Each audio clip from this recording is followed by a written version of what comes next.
right, sure. What is that?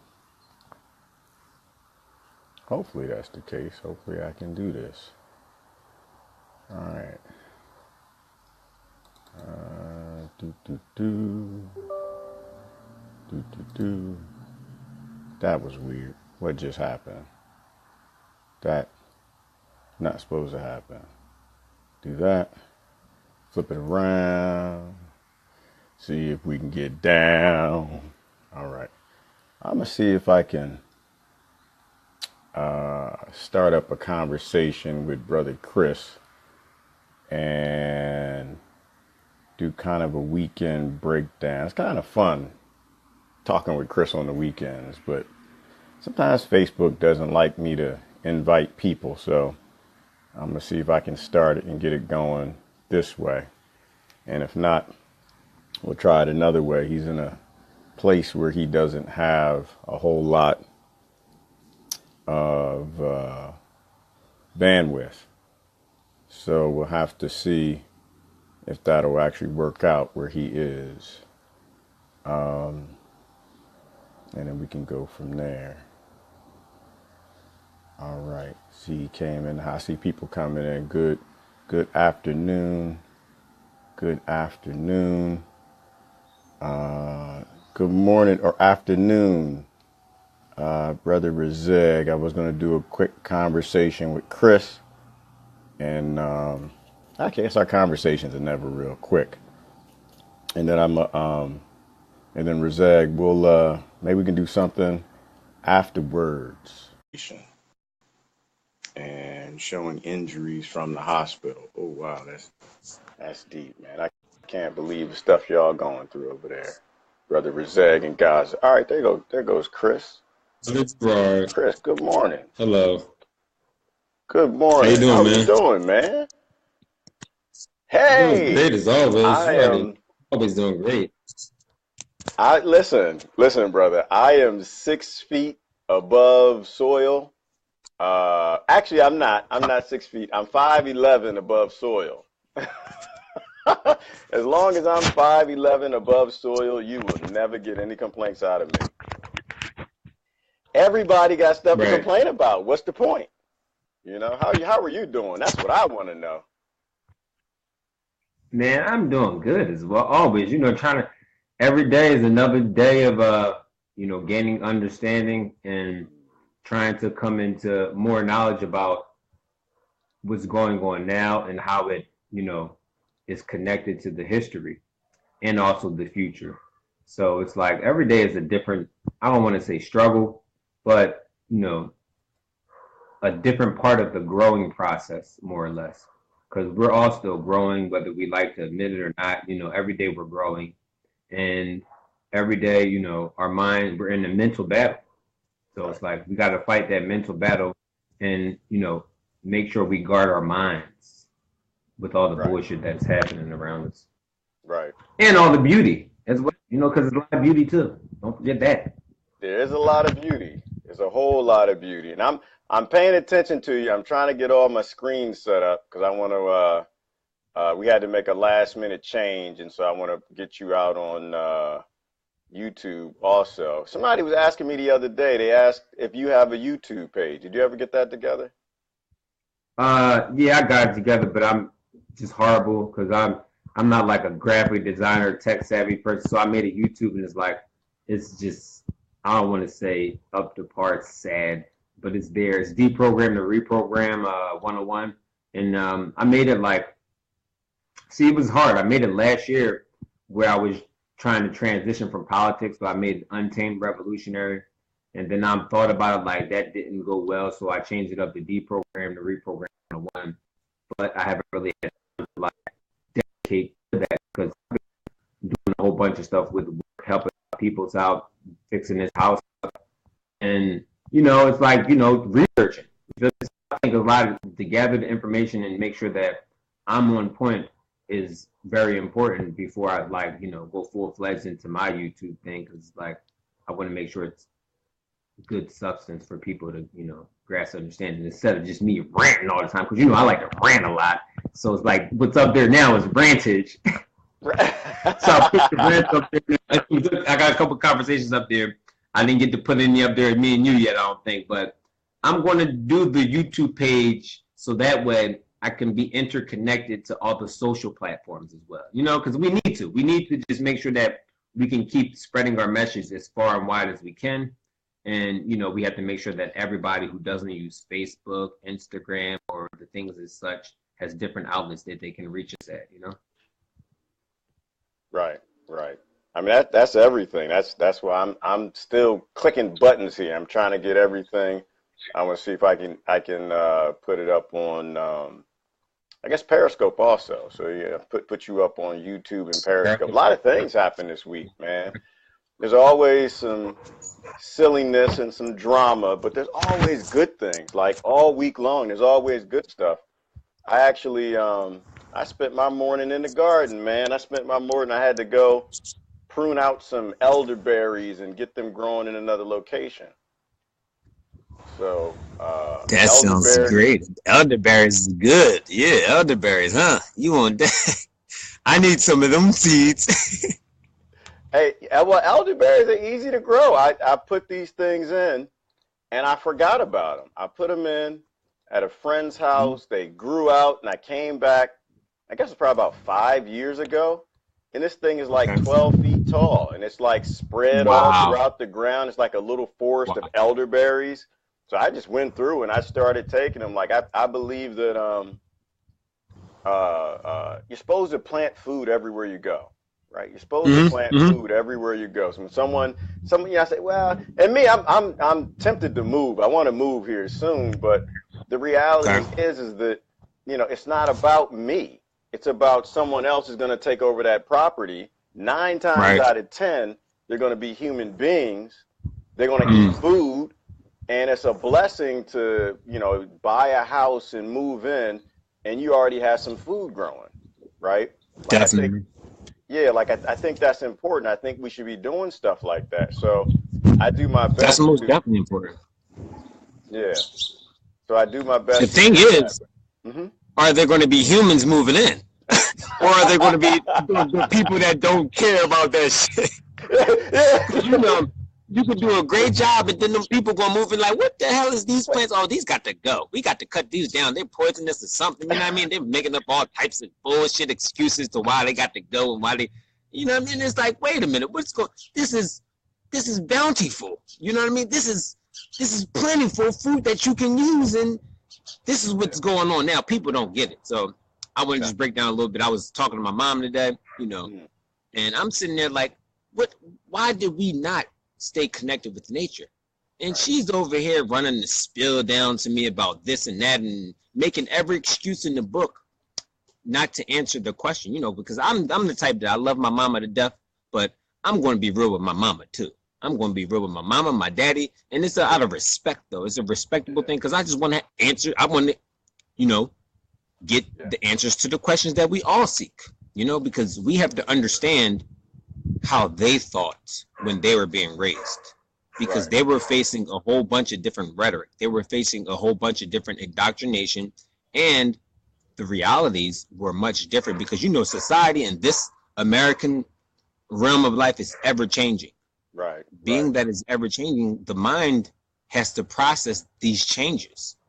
So, you know, I realized that she was really pro, you know, revolutionary Black Power stuff, Martin Luther King, and I want to say Black Power, but she was like with the movement and civil rights and all that. She was active in understanding those types of things, and she was nature based. She was a science teacher, but somewhere along the line, she got away from all that. You know, somewhere along the line, she stopped caring about all that. You know, and a lot of adults have done the same thing, and now they've surrounded themselves by this abundance of material possessions and material wealth, and they hold this as the true value of a life. You know, this is what they can pass down to their young. This is what they can pass down to their youth. I can pass down material wealth to my youth, but I'm not going to pass down the ever-knowing knowledge of life, you know, or not the ever-knowing knowledge, but the understanding of how we need to be connected with nature, you know, how we need to remove ourselves from that material mentalities, I guess you must.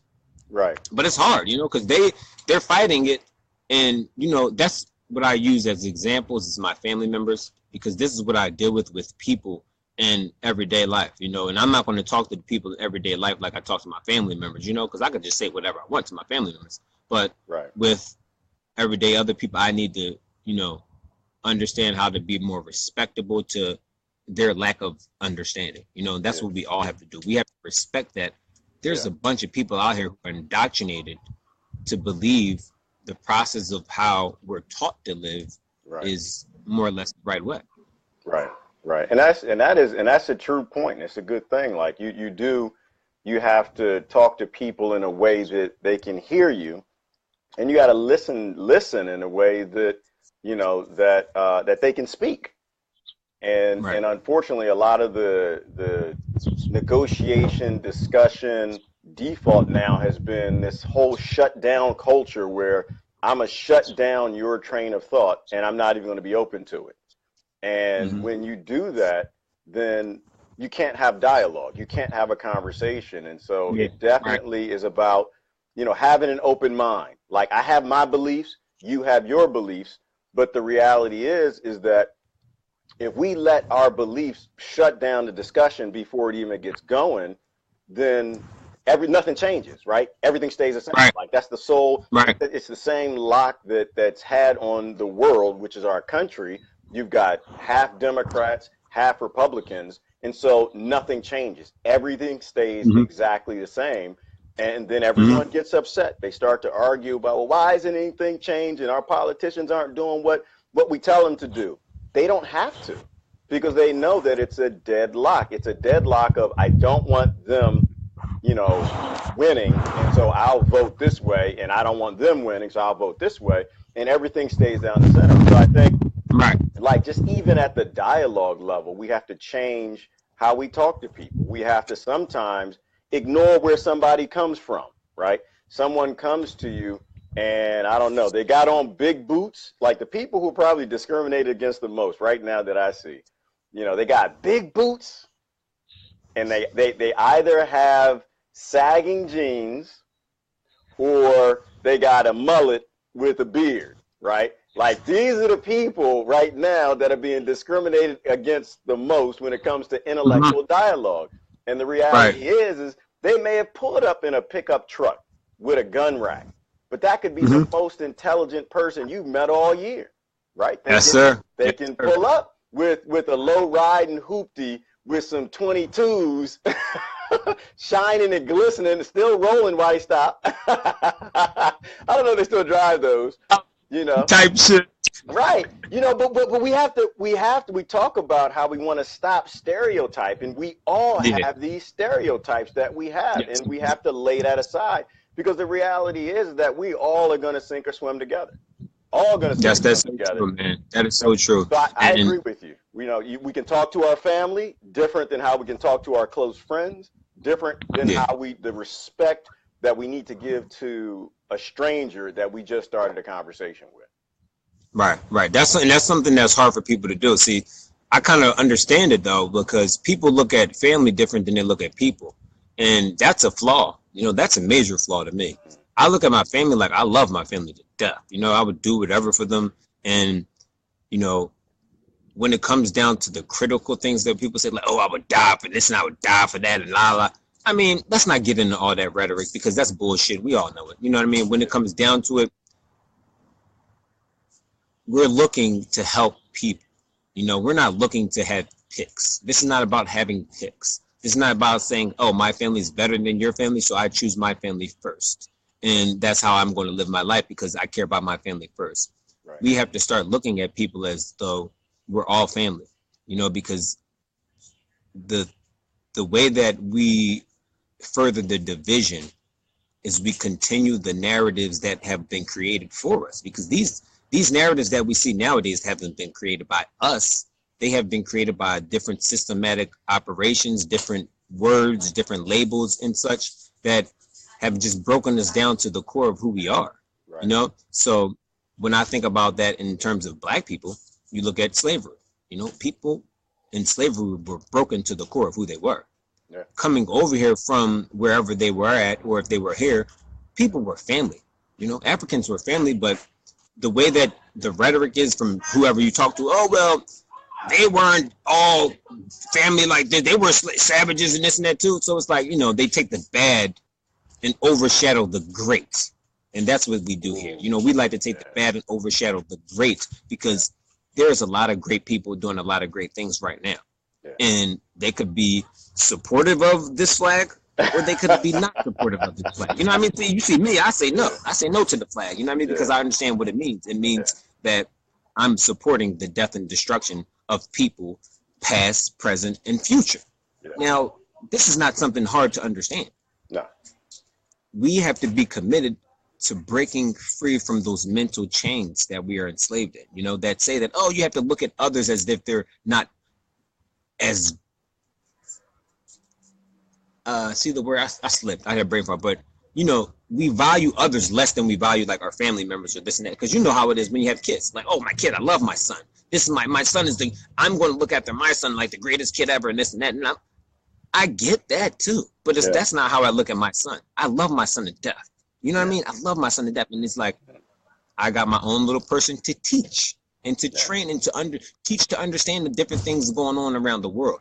But I don't think I love my son any more than any other kids. Because when I think about it, when I broke it down to love factor, I'm like, wait, I love my son, but I love a lot of other kids just as much because I realized that they are all, they are all going to be living in the future together.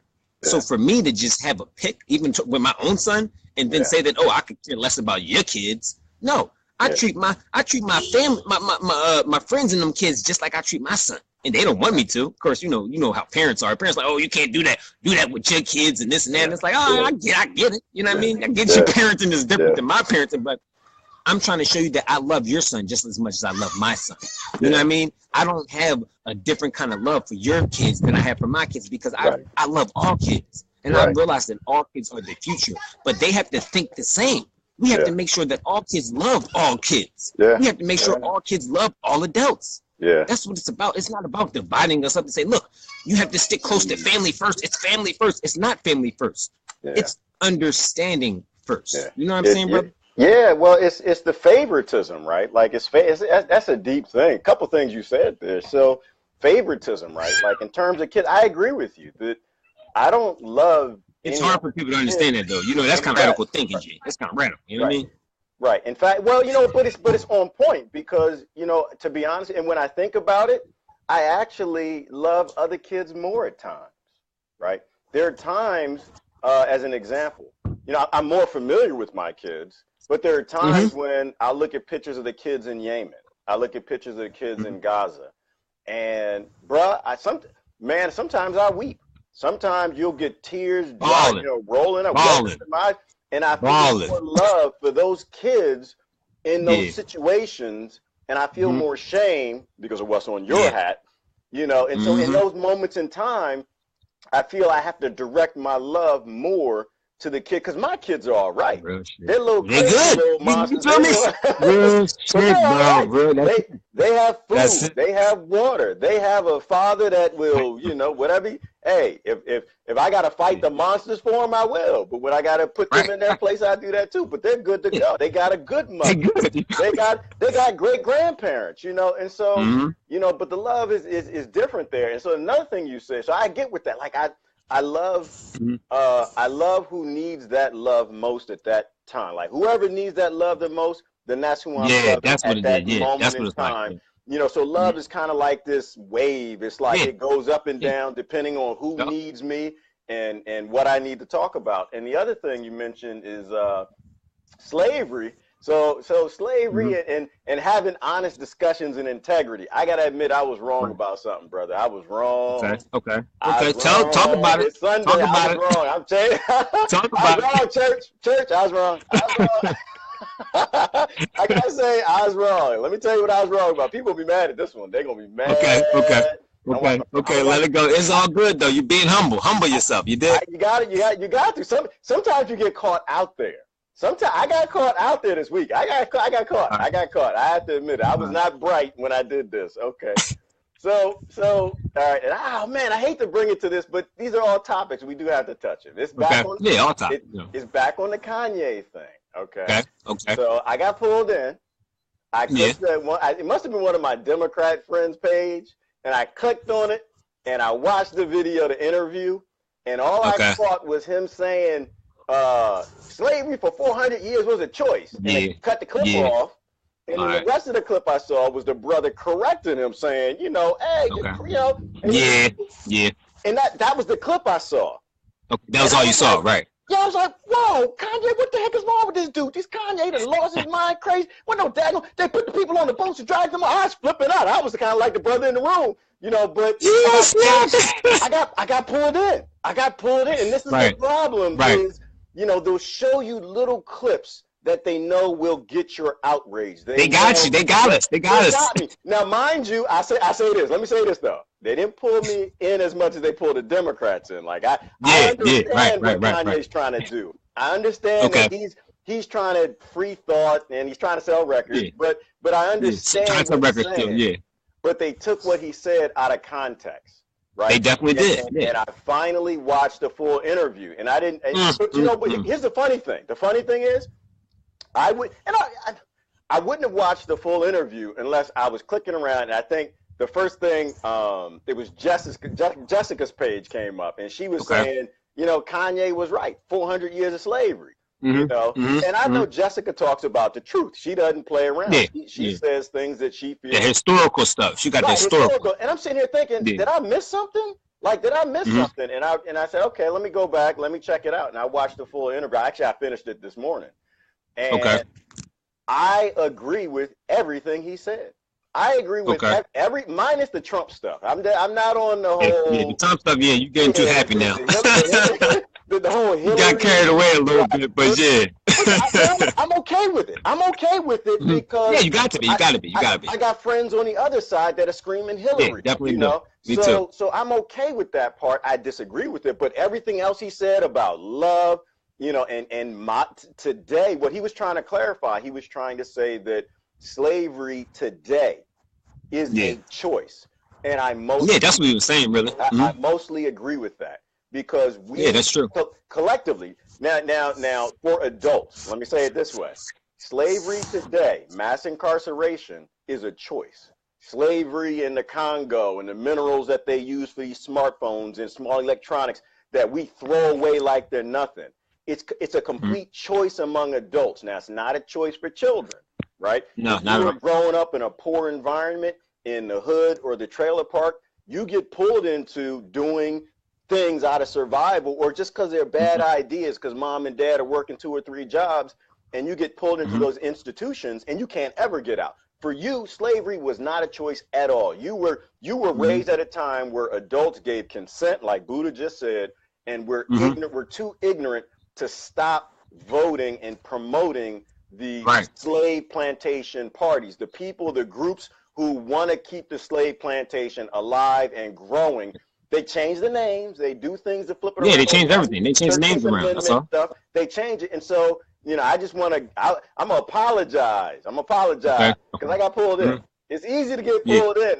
But that's the problem is the extreme left and the right. They're good. Right. They're good. They know even like I like. They know they got anybody. They get anybody, bro. They get everybody. And I got pulled in. They get anybody. And I was still moderate on it because, like I said, I know what Kanye's trying to do. Wear the hat, make America great again. I know what he's trying to do. But that was the only part that got me was that 400 years earlier. It's not by. But then I asked the question: did they not play possibly a lot of other people that way too, where they were saying things they took out of context about slavery, and they never were saying that, oh, well, we want black people to be slaves again. No, they take it and they play that stuff on us. But anyway, so I had to admit, man, I think in it's all good though. It's all good. Geez, it happened. I went too far. I'm okay with Kanye. I'm okay. I appreciate that with him. Right. I appreciate that. That's not, I don't care actually, because it is what it is. For me, it's like, I get it though. A lot of people got carried away with it as well. And then a lot of people seen the original clip and they were taken aback like, damn, I done fucked up. Let me go delete some of them comments. Let me go take back some of the words. And it's like, but look, you know what's funny? When I seen the clip, my bro showed me like, yo, what you think about this, CL? Because you know they CL. That's what everybody call me, CL Smooth, whatever, my friends and all that. But like, what you think about this, CL? You the Mr. Know It All and blah blah. You know, they try to attack me with all this stuff and come in my mind. It's like, all right, he showed me the clip, 400 years of slavery. Then I seen the brother came at him. I'm like, I don't know. Would you want a reaction out of me? I'm not going to give you anything because first I understand how first of all, it's TMZ. Okay. That's the first trick. Okay. You got to notice the tricks first. It's TMZ's. I said, oh man, come on. I said, my man, I like, yo, first of all, I know this is probably getting blown out of proportion because it's only bits of what's happening. I'm like, yo, I ain't got no rap about it. Kanye or whatever, he can say whatever he wants. It's a free country. Right. People taking it the wrong way because they just don't know how to. I basically broke it down like, for you to let Kanye dictate how you feel about words that he says shows your lack of understanding of what we're dealing with in these times. You know what I mean? I broke it down to him like, look, Kanye has no effect on your everyday life. Kanye, if you let him have an effect on your everyday life, you're wrong. You know what I mean? You're wrong. Yeah. But I understand why people are so affected by Kanye because they look at him as some type of idol. They look at him as some type of role model. So the same way people were affected by the likes of Obama, Bill Clinton, Hillary Clinton, Bernie Sanders. Yep. People are affected by Kanye because we've given our power away to idolatry. Right. We've given our power away to fame and these people that are supposed to be, I guess, on a pedestal in society. You know, and when I realized it, we've placed Hollywood figures, we've placed entertainers, we've placed all these people on the pedestal in society because they have money. Yeah. They have all these material things. And it's a psychological mind fuck is what it is. Because what they're doing is this. What we're doing is this. We're showing our kids this. We're saying, yes, chase this. You can be just like that. The basketball players, you could be just like LeBron. Play basketball every day. You could be like that. That's what you want to chase. It's the dream. It's the American dream. You can be rich. So you know what all the kids are doing? I could be like Kanye. I could be rich. I could be like them. I love Beyonce. The girls, they love Beyonce. The girls, they love Avril Lavigne or all these other people, Taylor Swift and all these types of names that they have. Remember Britney Spears? She was big back in the day for kids. All these different entertainers, football, whatever you have it. Yeah. They place these people on a pedestal in society. Yeah. So now they have an effect on how we think and act. But the suffering, the people who we should, the single mothers that are struggling to feed their children, that have 3 kids that are going to work, working 3 jobs, we don't place them on a pedestal in society. Nope. We look down on them. Yep. We look down on them like, oh, well, yeah, that's just the way it is. You know, they got to do what they got to do. But these women are heroes. Yeah, she did something wrong. She should go to college. She's doing something wrong. Yeah. You feel me? Oh, why did she do this? Why did she? No, they're working within the confines of what they were giving from the system. You know, everybody wasn't privileged to have an abundance of this and an abundance of that. Everybody wasn't privileged to have understanding. See, this is what people don't realize. There's a lack of understanding in the inner cities all across the nation. There's a lack of understanding in the middle class all across the nation. Yeah. There's a lack of understanding when you get upper and the upper classes as well, because they think they have to be saving and storing up their riches instead of spreading the wealth all throughout. You know what I mean? And the middle class thinks they have to be chasing the lifestyle of maintaining and holding strong to what they can get. Yeah. And they distance themselves from the poor because they're like, no, I have to fight my way through this and struggle to get this. So you want to do the same thing too. That's what my people saying. I realize. Go ahead. No, I'm saying I was thinking about it this morning. They normalized hoarding, right? Yeah. Like what I was thinking about. I was thinking about, like, you know, the homeless and the beggars, how they call them bums and beggars. And I was thinking about the immigrants. And I think I was posting something about how, you know, we're all immigrants. Our people have all traveled everywhere. Nobody lives in the place that their cultures were, because all previous cultures, they were all transient. Nobody stayed in the same place. Borders didn't exist. And so the thing I was thinking about, well, beggars exist because they've normalized hoarding. Now, mind you, we're not hoarding billions. I mean, we can be critical of the billionaires, but we're hoarding millions, or we're hoarding hundreds of thousands. We're hoarding, we're not saving up for the rainy day anymore.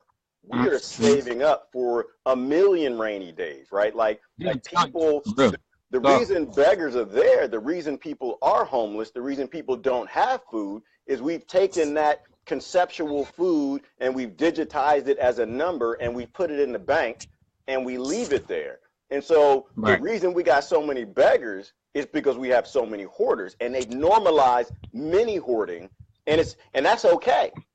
Right? That's normal, and that's good. It's good to hold on to something that other people can use. It's good to plan for more than next season. And that's what we always used to do. We used to can and grow food and plan for next season to make sure your family would be okay through the winter till you can grow and harvest again. But now, with the invention of banks, we don't prepare for 1 year to get through one winter. We prepare for 20 years, 30 years, 40 years. And it's this whole concept of money in bank. And this is why I'm hard on this whole money bank idea. It was an idea that a person or a family can have a lot more than what they'll ever need, which keeps it from somebody else. Right. And that's so true, because the way I think we're supposed to do it is help each other create or help each other produce, to the point that you said we will have provided for the winter of this year. We're told to think about 20 years from now. Think about 5 years. Plan for 5 years. That's some bullshit. We have to plan for today in these moments we are living right now. We aren't interactive with the right now because we're so stuck on the narratives that they say we have to plan for 5. What are you going to do in 5 years? What are you going to do for you? It's like this. When you have kids, they say plan 18 years from now. How much money are you going to have saved for kids' college? And it's like, wait a minute. That's a lie. You don't need to save money for kids. The money you save to put your kids through college, you could have created revenue to start your own kids' businesses. Or you could have invested that in your own kids. You can invest that in the community. You know what I mean? But they have this narrative to where if you're not doing it, something's wrong with you. If you're not doing what all the other Americans are doing, something's wrong with you. If you provide a difference of thought than what Americans already think and what the normalization you see all around you is, something is wrong with you. You're crazy. How could you want to? This is what people think. I say, look, I don't believe that money should be ruling our lives. So people say this to me. Oh, well, what are you gonna do? Live in the woods and live in? I mean, I scratch my head when people say that, because it's like, yo, you guys are idiots. Because look at all the technology that we have around us. We're modernized to the point where we have an abundance that we can spread throughout, and everybody will be good. But people really think there's the earth, okay? Because Bill Gates said it, and all these other big guys said it. The earth is overpopulated. It's too many people on the earth. And this is some new spin. And it's like, that's a lie. That's rhetoric that is being used to make you think that there has to be something done about the overpopulation. No, the earth is not overpopulated, because guess what? America has privatized massive amounts of land for their own personal use. There are homeless people, but there are massive amounts of American land that is privatized, that is not being used at all, that is being preserved to look good for those rulers, for those elite. Look it up. Look up the Everglades. But don't just look up the Everglades. Go down to Florida, get you on your Google Maps, do something with your life. Go on Google Maps and find out the information for yourself. Now zoom in, and if you zoom in, you're going to see an abundance of land sitting there at the ready for us to use. But guess what? They privatized it so where you can't do nothing about it, and you can't say nothing about what they're doing to it, because if you do, they're going to find a way to box you out. They're going to find a way to make you seem crazy. They're going to tell everybody, look at this crazy guy. He's trying to protest us when we're trying to preserve. This is what their rhetoric is. We're preserving the area. We're preserving it so that way. You humans are uncivilized. You humans don't know what you're going to do with this land. And it's like, wait, that's land we can use to build massive amounts of agricultural land or whatever. We can plant so much. Because look, it's green for a reason. That means the land is ready to be built on. You know what I mean? The land is ready to be produced on, but we can't. You can't even produce on your own lawn. No, you can't. They outlawed. Right. They outlawed because they know people who can take care of themselves are empowered. People who can grow a lot of their food and they can find their water. They can speak for themselves. People who can actually pay their mortgages because they have a small business or something, a little local thing. You know, they don't have to work for these big corporations. But you said a couple things there. I mean, in terms of the banks, it's interesting because you're right. That mindset is put the money in the bank and save it, as opposed to helping the people who need it for that year in your family or in your neighborhood. Save it for a few years down the road. I think for a couple of reasons. I think one of them is that, well, when you die, don't they take a large portion of it? Don't they have a death tax? Right. If you have all that money sitting in there, they got the inheritance tax. Right. They don't save it because guess what we're going to do? We're going to tax it. Right. And so don't give it away. Don't help people with it. You need to help. Don't give it away nobody because we need our piece.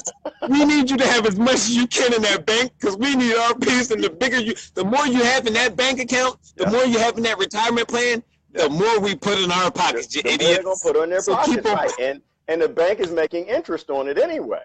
And so, you know, we're here and we're trying to figure out why people are starving, why they're homeless. It's because they've made mini hoarding sexy, right? They've made it popular. And saving. And the funny thing is, I mean, savings isn't a bad thing, though. I mean, savings isn't bad. But I think everybody has to, like, really qualify maybe what you're saving for how many seasons versus who in your neighborhoods are in trouble, right? You know that, and that to me has always been national security, is making sure that when the people around you are okay, they look out for each other. When you look out for them, they look out for you. You know, but when you're hoarding and you're a mini hoarder and you pull up in your neighborhood in the BMW and you pull it in the driveway and everybody else's car is breaking down and rust holes falling out and their kids are in the street, they don't have food, you know, or they don't have a new pair of tennis shoes and your kids are. But you the star. You the star. So that's all that matters. You the star of the hood. Because it gets back to what you said. It gets back because the parents worship Hollywood and they worship people. They have no idea even who these people are, their ethics, their morals, or what's going to come out their mouth the next time a camera gets in their face. And so the kids grow up like, I mean, the kids, they look at you like daddy and mommy, you know, they would never steer me wrong. And they worship football. They worship basketball. They worship hockey or NASCAR. All that, they worship all these people. So that's what I'm supposed to do as an adult. I'm going to do when I get older. Yep. I'm supposed to worship these people too. And so then this greed and this hoarding, it's passed on generation to generation, and it gets worse and worse and worse and worse.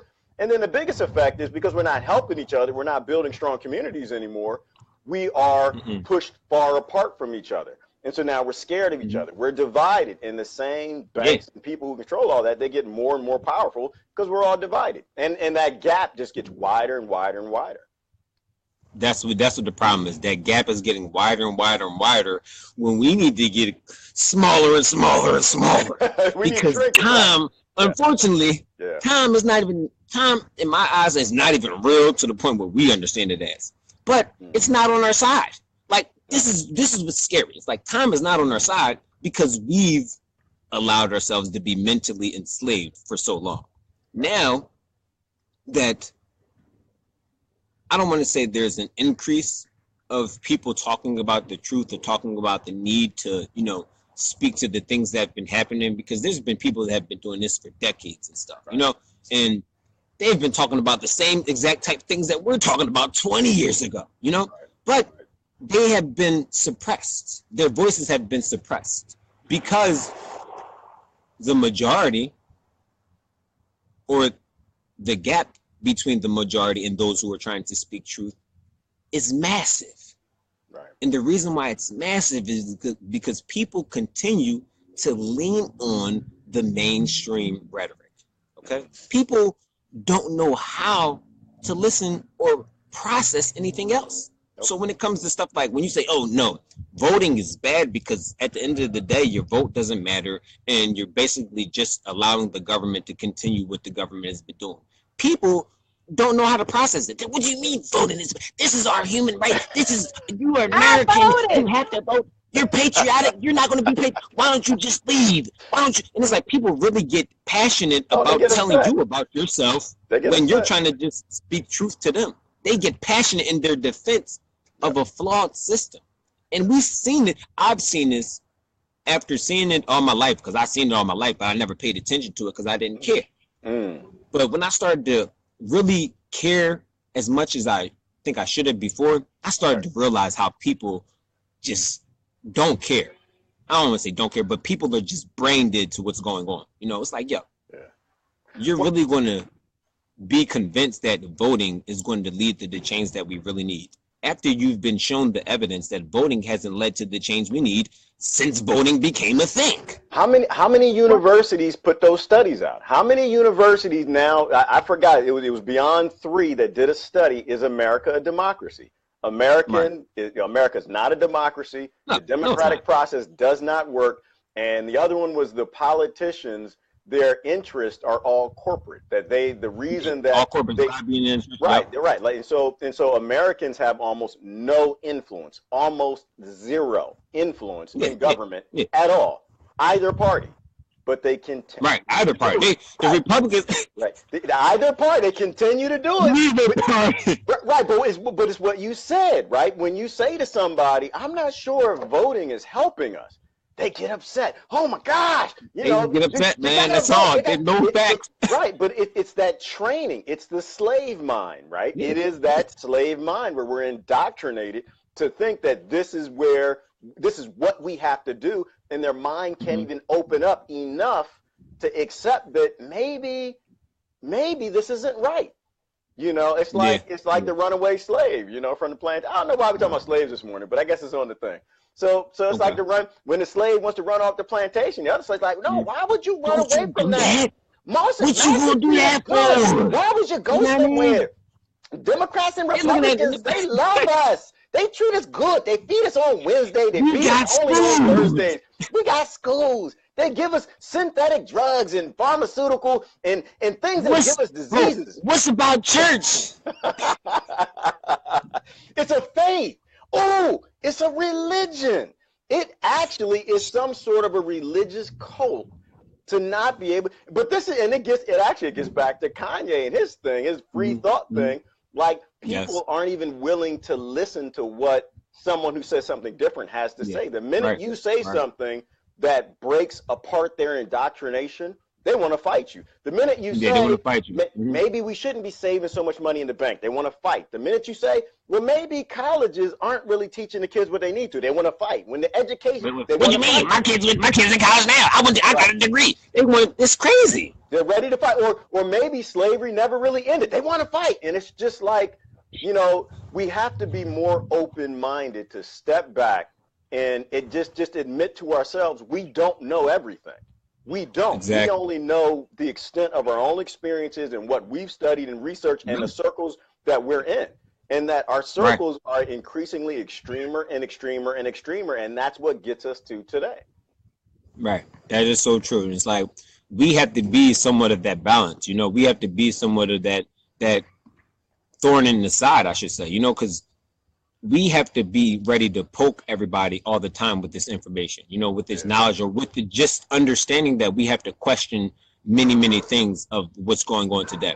And we have to make sure we be a thorn in the side of the people of today to not forget about the future. I mean, not forget about the history. We can't forget about the history. My understanding now is that there's no black person or white person in America, because black and white was made up to further divide us, you know, not only in America, but globally. But there is the struggle that came from being black and white, you know, the mental struggle or the privilege that came from being white, or the struggles, the lack thereof, that came from being black. So we have to mention these things with the critical understanding of how to process it.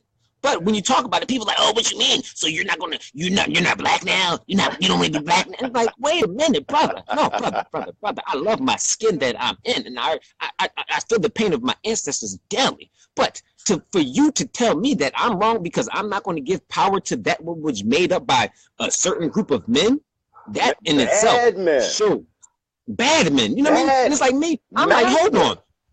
massive and shit like that. I'm like, hold on. I'm cool. I'm not hateful. I don't hate nobody in this. I'm just telling you the truth. Oh, but they get upset. Look, first we was Negroes. I mean, first we was coloreds. I forgot. Then we was Negroes. Yeah, something like that. And then all of a sudden we black. We was black. Only reason we black is because they had to put statistics down. They couldn't keep putting colored and Negro on stuff. They had to make it look right. They had to appease the global thought process, I guess you would say, or the global psychology. Because if you keep calling Negroes on the globe, come on, that doesn't even make any sense. You got to separate it. Because the white people, what were they calling white people? They were still Caucasians, or no? They're probably still calling them English. Who knows what they were calling white people back then? But it wasn't white. You know what I mean? It wasn't white. Anything to divide people up, and it only makes sense. Right. It only makes sense in your little retarded country.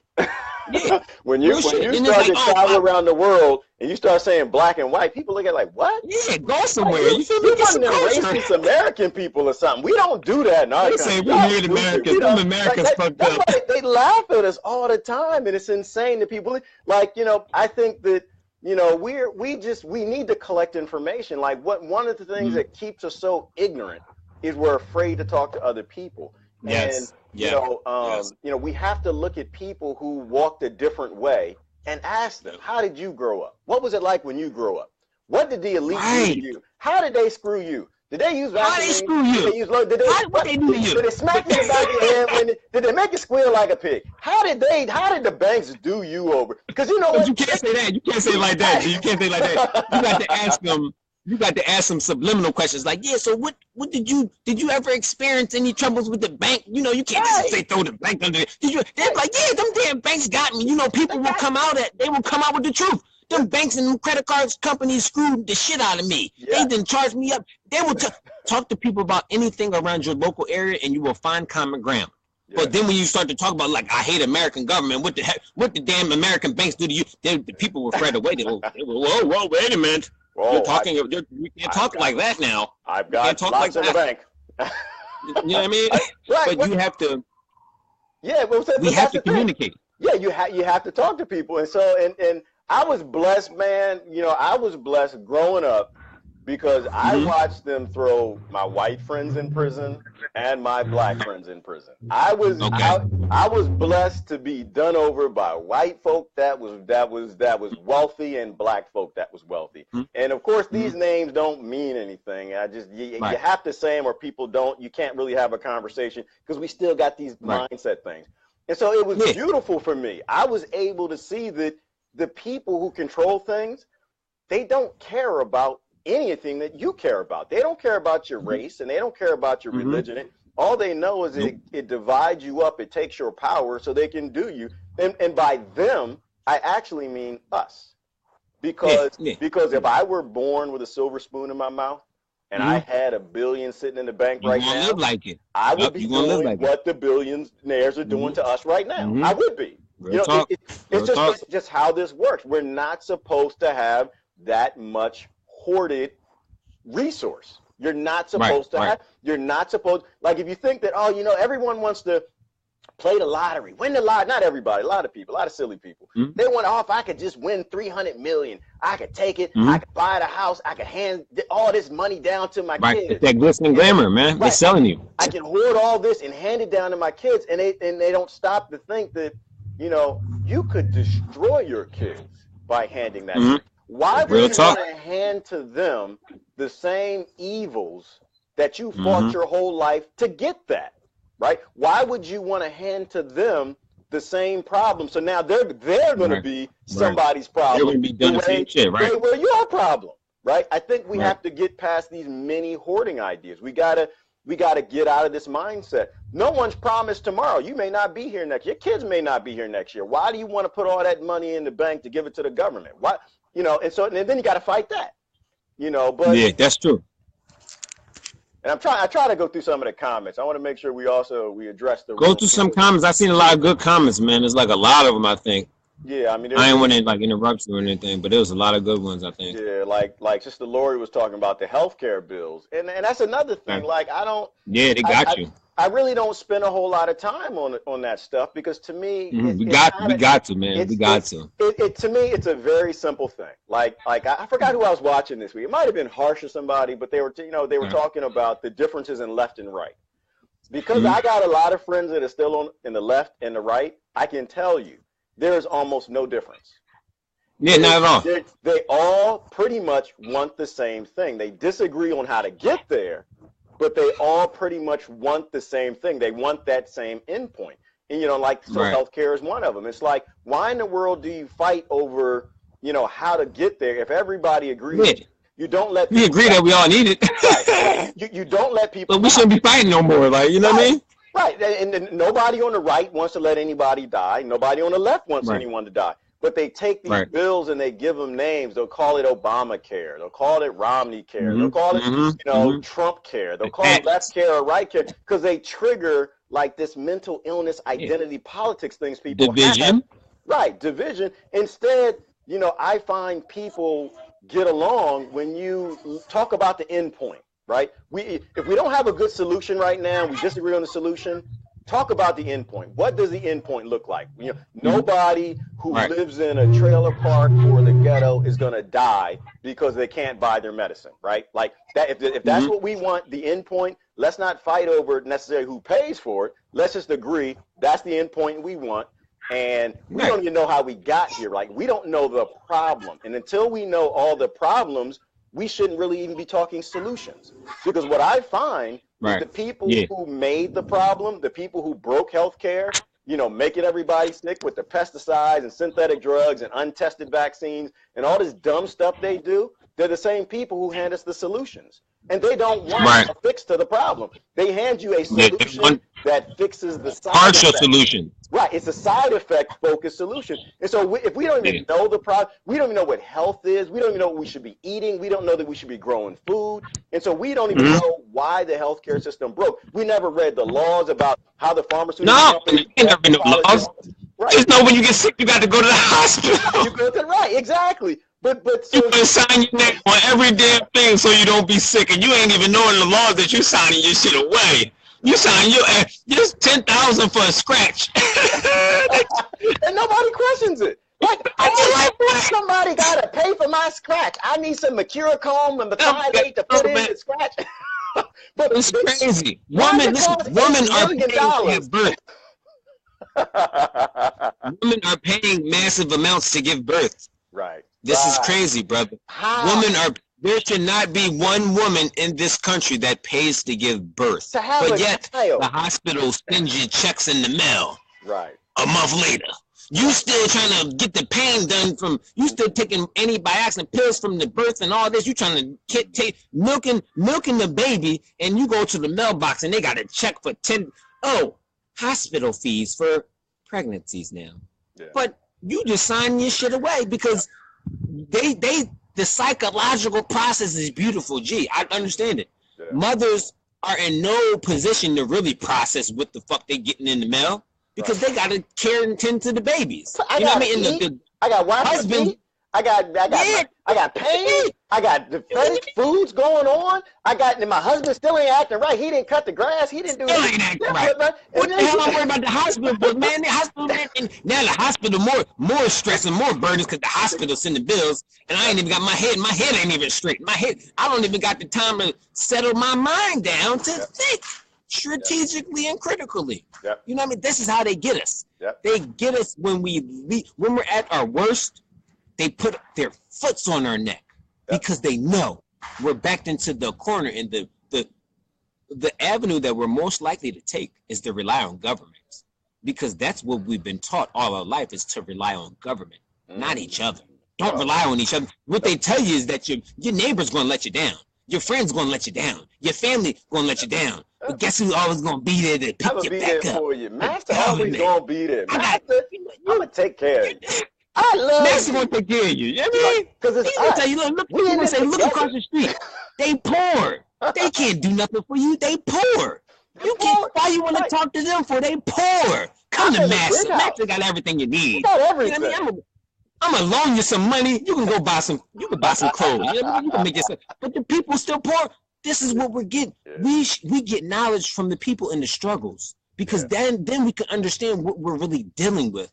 Right. We can understand what we're not trying to deal with, and we can understand what we don't want our children and anybody else's children to deal with. But we're told not to communicate with these people. We're told not to try to understand these people. So now we're processing all the information with flawed American logic, flawed American think, flawed American rhetoric throughout history. But is it even American? Is it? It's not even American, man. It's immaturity. Broken down French, English, Spanish, English, French, British, but it's all these different type of dudes and stuff, man. But I'm listening. Yeah, but I'm listening to what you're saying. I'm like, but this idea that I'm gonna trust my government more than my family, more than my friends, my community, the people in my neighbor, or other poor people who dealing with the same bastards at the top. Like, why in the world would you outsource your humanity to people who have no interest in your welfare at all? In fact, their only interest is in you staying down, a boot staying on your neck. Like, I'm not, like, that point, though, that's not even, like, American. That's, like, it should be basic, common, stupid sense. If you're a deer and you're walking around and you got your fawns with you, and the grizzly bear comes around in a nice suit, smell good, you know, it's like, look, I'll take care of your kids. I take care of you too. Put your trust in me. Don't worry about the other deer in the herd. You know, the grizzly bear, it eats your fawn. It eats you. That is its job. The job of government is to divide people and keep them powerless. Like, I think it was a prime minister of the UK. I forgot. I think it was Tony Blair. He said once, Tony Blair. Yeah, he said something to the effect that a democracy is the hardest form of government to run because all the power is with the people. And you can't do anything in government unless you take that power from the people. So he said that it doesn't matter what you keep people fighting over. You just have to keep them fighting. As long as you keep people fighting, then you can take their rights. And then you, as a government, you have more power to do things.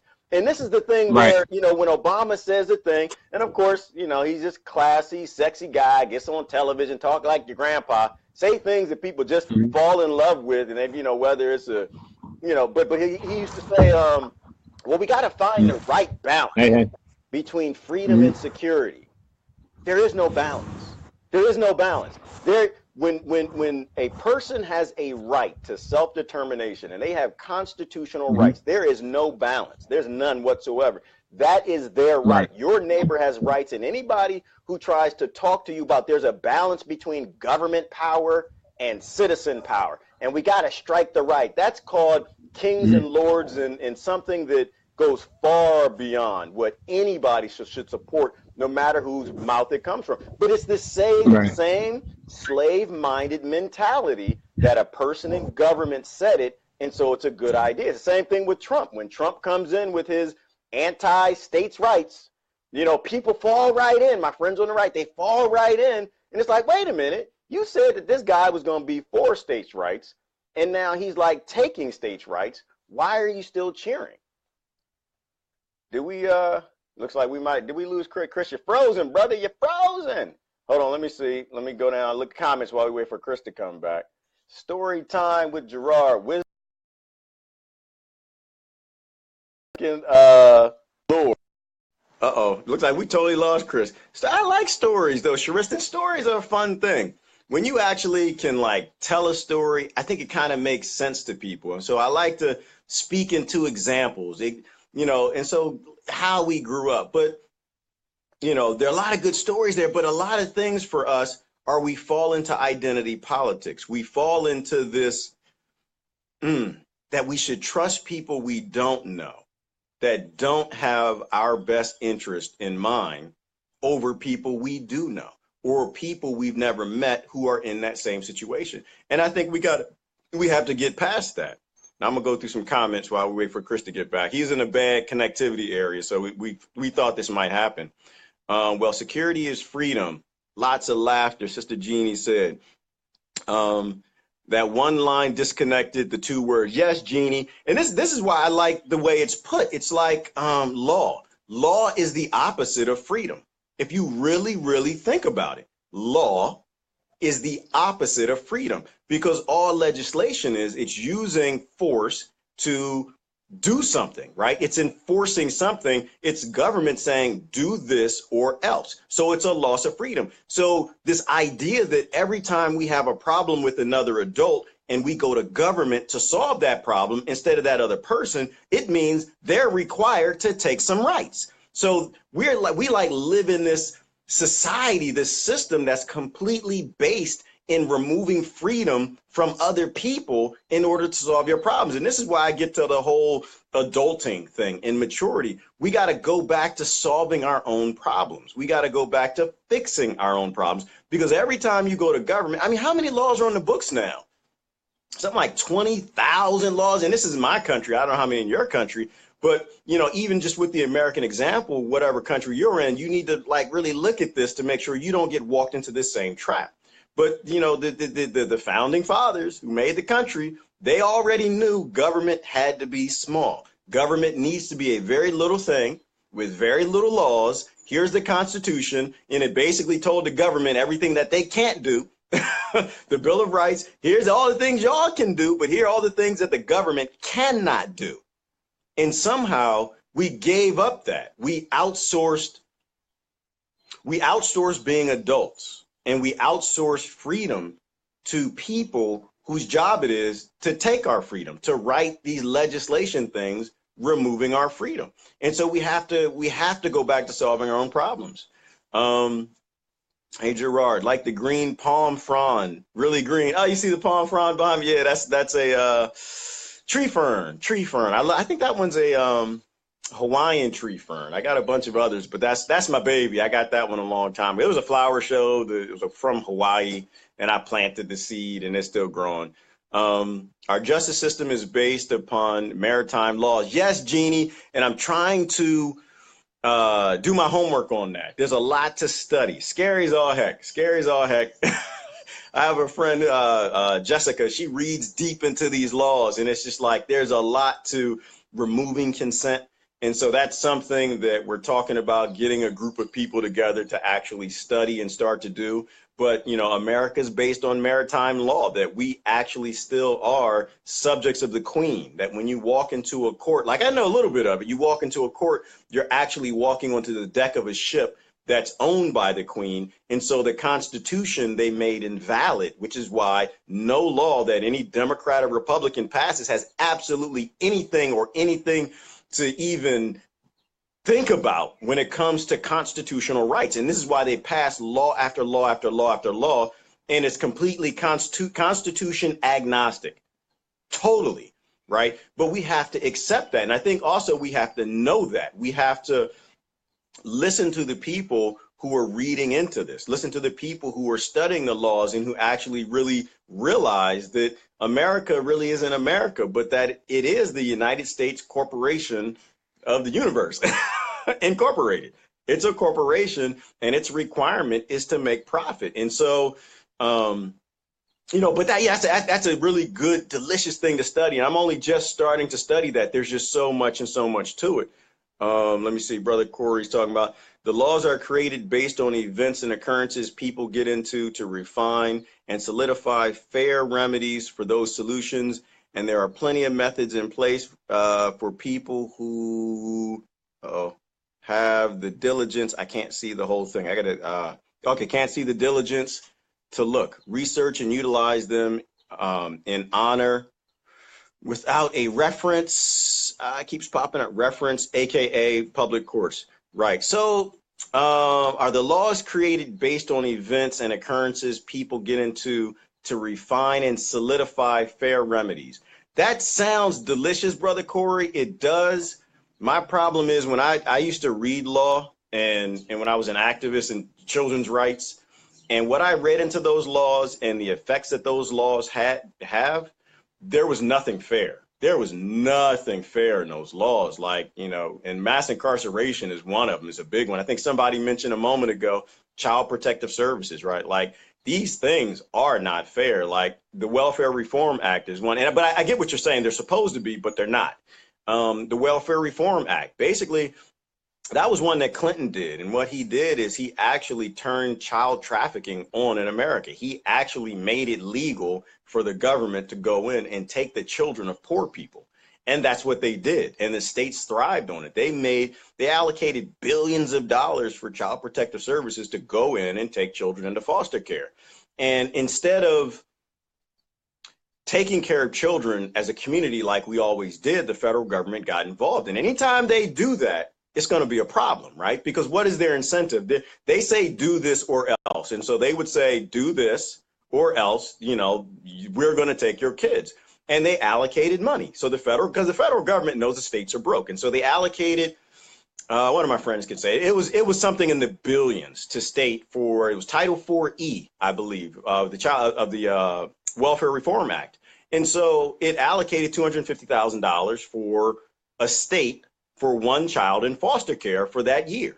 And so as a state, you're cash broke, and someone says, hey, so for every kid you have in foster care, you get a $250,000 check from the taxpayer. What would you do as a state? Whether you could be the most loving state of children if you want. Anytime you put money in a system where it's about a human being's welfare, money will always win. And so the states who needed the money for bridges, roads, and all kind of other stuff, of course, they started collecting the easiest kids to get. And so they went after the kids in the trailer parks and the farms and the homesteads and the ghettos. And they basically turned child trafficking on in America. And states made hundreds of millions and even billions of dollars taking children from poor people. And that's what I'm saying, like in terms of fair. So, the laws don't get written to be fair. And there's no follow up to make sure they stay fair. They just write them.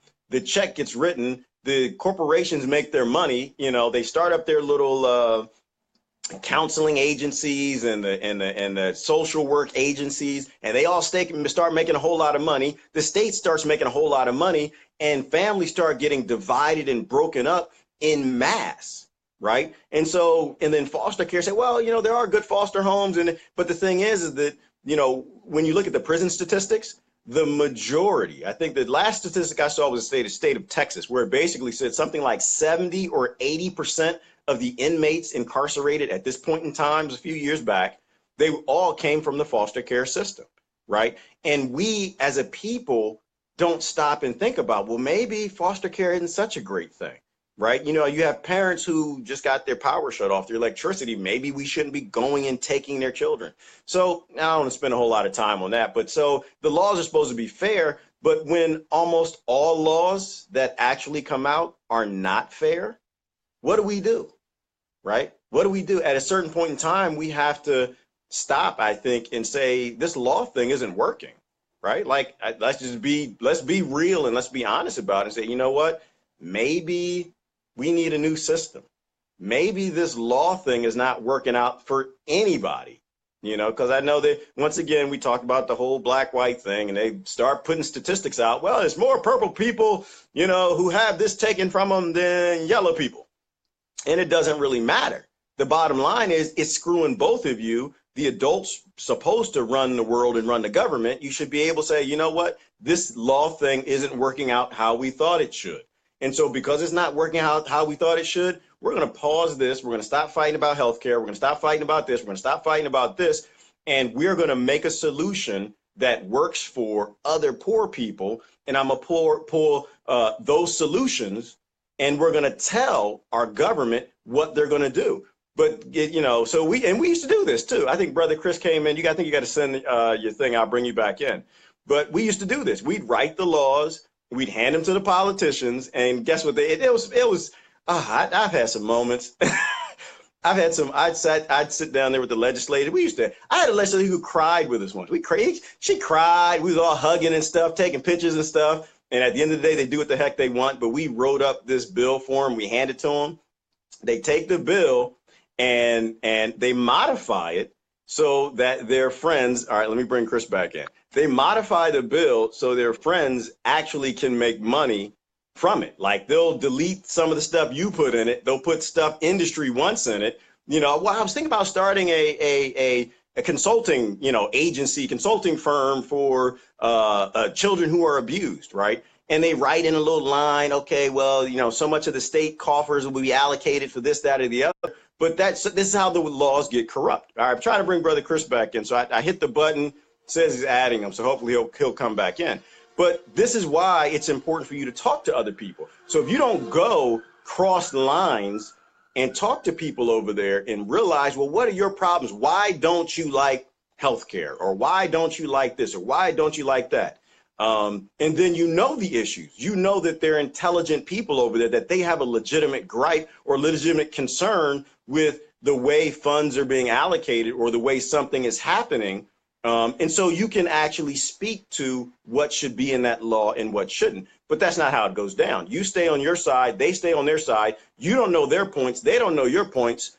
And what ends up happening is the bill comes out, it gets written, and you're basically violently shoving a law down another sentient group of beings, their lives. And it's always a rights grab. It always ends up in some sort of a rights grab where you're screwing somebody else. And who child protection end up screwing the most? I'm trying to bring Chris back in. It's not working.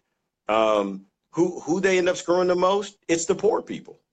It's the poor people who, you know, if they don't do, and so now we're at such an insane now that your doctor actually has a requirement, and the teachers have requirements that if the kids have, you know, marks on them or bruises or whatever, that they have to report you. If the doctor says you got to give your kid this vaccine or this treatment or whatever, and you don't do it, then they have to report you. You know, trust me, I've been there. Oh, Brother Chris is back. Brother Chris, what's going on, man? Phone died. I had to Dunkin' Donuts charge it up. I ain't got no electricity at the house I'm fixing up, so it's like I had to come to Dunkin' Donuts and steal their Wi-Fi. It's free. So that's. Somebody told me the other day, said nothing in this world is free. Nothing is free. I said, you know what? That's not Wi-Fi true. Free. Wi-Fi free. Got the right satellite signals. They said you don't get nothing for free. Everything on this planet is free. It's always been free since the beginning of time. It's just maybe you can't have it the way you want it, but everything is free on this planet. It's always been free. That's true, and that's what we have to understand. Hold on. Wait. Can you hear me? Yeah, but we're going to pause for a minute. We're going to pause because you're in Philly. You just went to an establishment and you sat down. Did you order something? You need to go order something first. Did you get something? Did I get something? Did you order your coffee? I only got some out of respect for stealing their Wi-Fi or using the Wi-Fi. You know what I mean? I wasn't just going to come in here because, you know, it's the hood. You could do stuff like this in the hood. You could come in, parlay it up, you know, spend a little 10 minutes in a Dunkin' Donuts, you know. See, it's like people out, you see the little hood, you know, nice little day out. Right, everybody right around the corner, you know what I'm saying? I could have went to Burger King. I'm just checking because I was at Starbucks yesterday. I was at Starbucks yesterday, man. I was trying to have a little fun with it. I went to Starbucks but it wasn't my choice. Let me tell you something. But this is how this works. It's crazy, right? So there was a bunch of black people who because we asked the guy, they took me to Starbucks. I was not a willing participant. They took me. And so we went in, and it was kind of funny because they wanted to sit down, and they were like, why y'all sitting down? I'm like, y'all supposed to order something. They sat down. I was like, nah. I started feeling some kind of way. But this is how it gets to you. It affects you. So I'm sitting there like, y'all got to get something. Like, no, somebody go up there. Did you get your order together? I'm trying to be loud and stuff. Did y'all get your order together? Y'all need to order something. Hey, I don't have time for it. So I was sitting at the table, right? I personally, let me say this. I boycott all big corporations anytime I get a chance. So I don't drink Starbucks coffee anyway. But I sat there, and they finally got something to drink. I was like, man, I ain't going to prison with y'all. I ain't doing that. I'm sorry. I got a couple things I'm not trying to do, and that's not on my bucket list. Going to prison for sitting at Starbucks because you didn't order something. So they got all their drinks. And so you already know. You got to see things. You got to spread love. See, it's about love. If you give love, you get love. You know what I'm saying? When you give love, you get it back. But I took a picture, right, Chris? Like I took a picture, and it was a selfie. And I had the Starbucks like background. Like you've ever been to a Starbucks, you know what they look like. And so I took a picture. the people I was with, I said I was going to take a picture of them. They wouldn't let me take a picture of them. So I took my picture. Don't be putting me in your little propaganda. And I did a hashtag. Boycott Starbucks. And nobody got it. Like I was laughing to myself. I thought it was going to be nobody got it.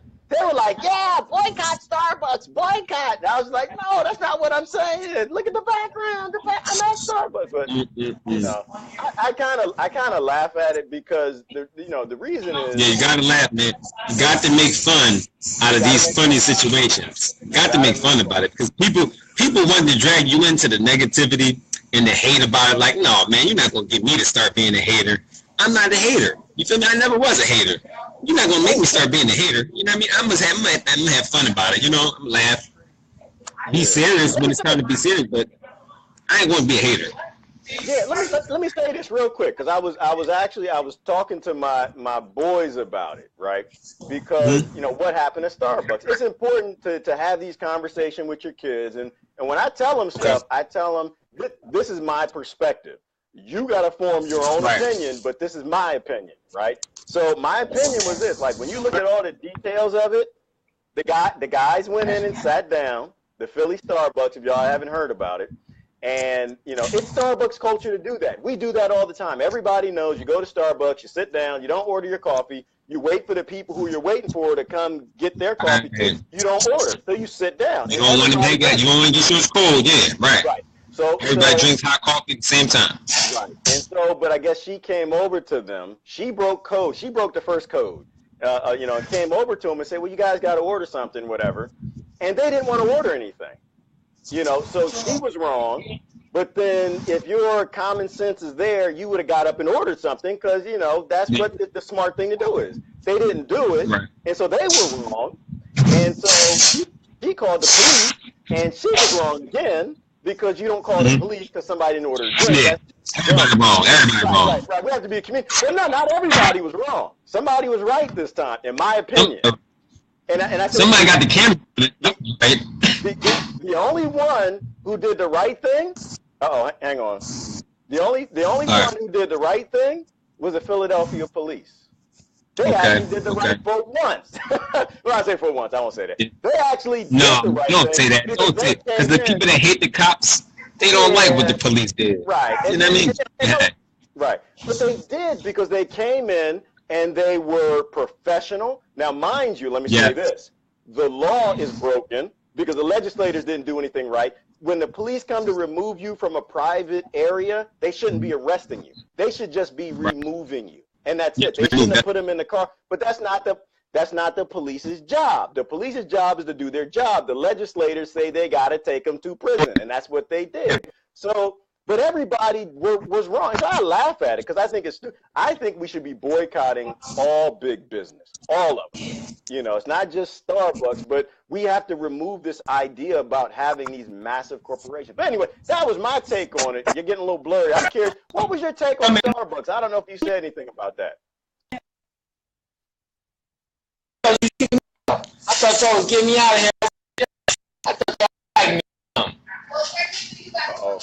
20 minutes, that's all my time. I only got 20 minutes.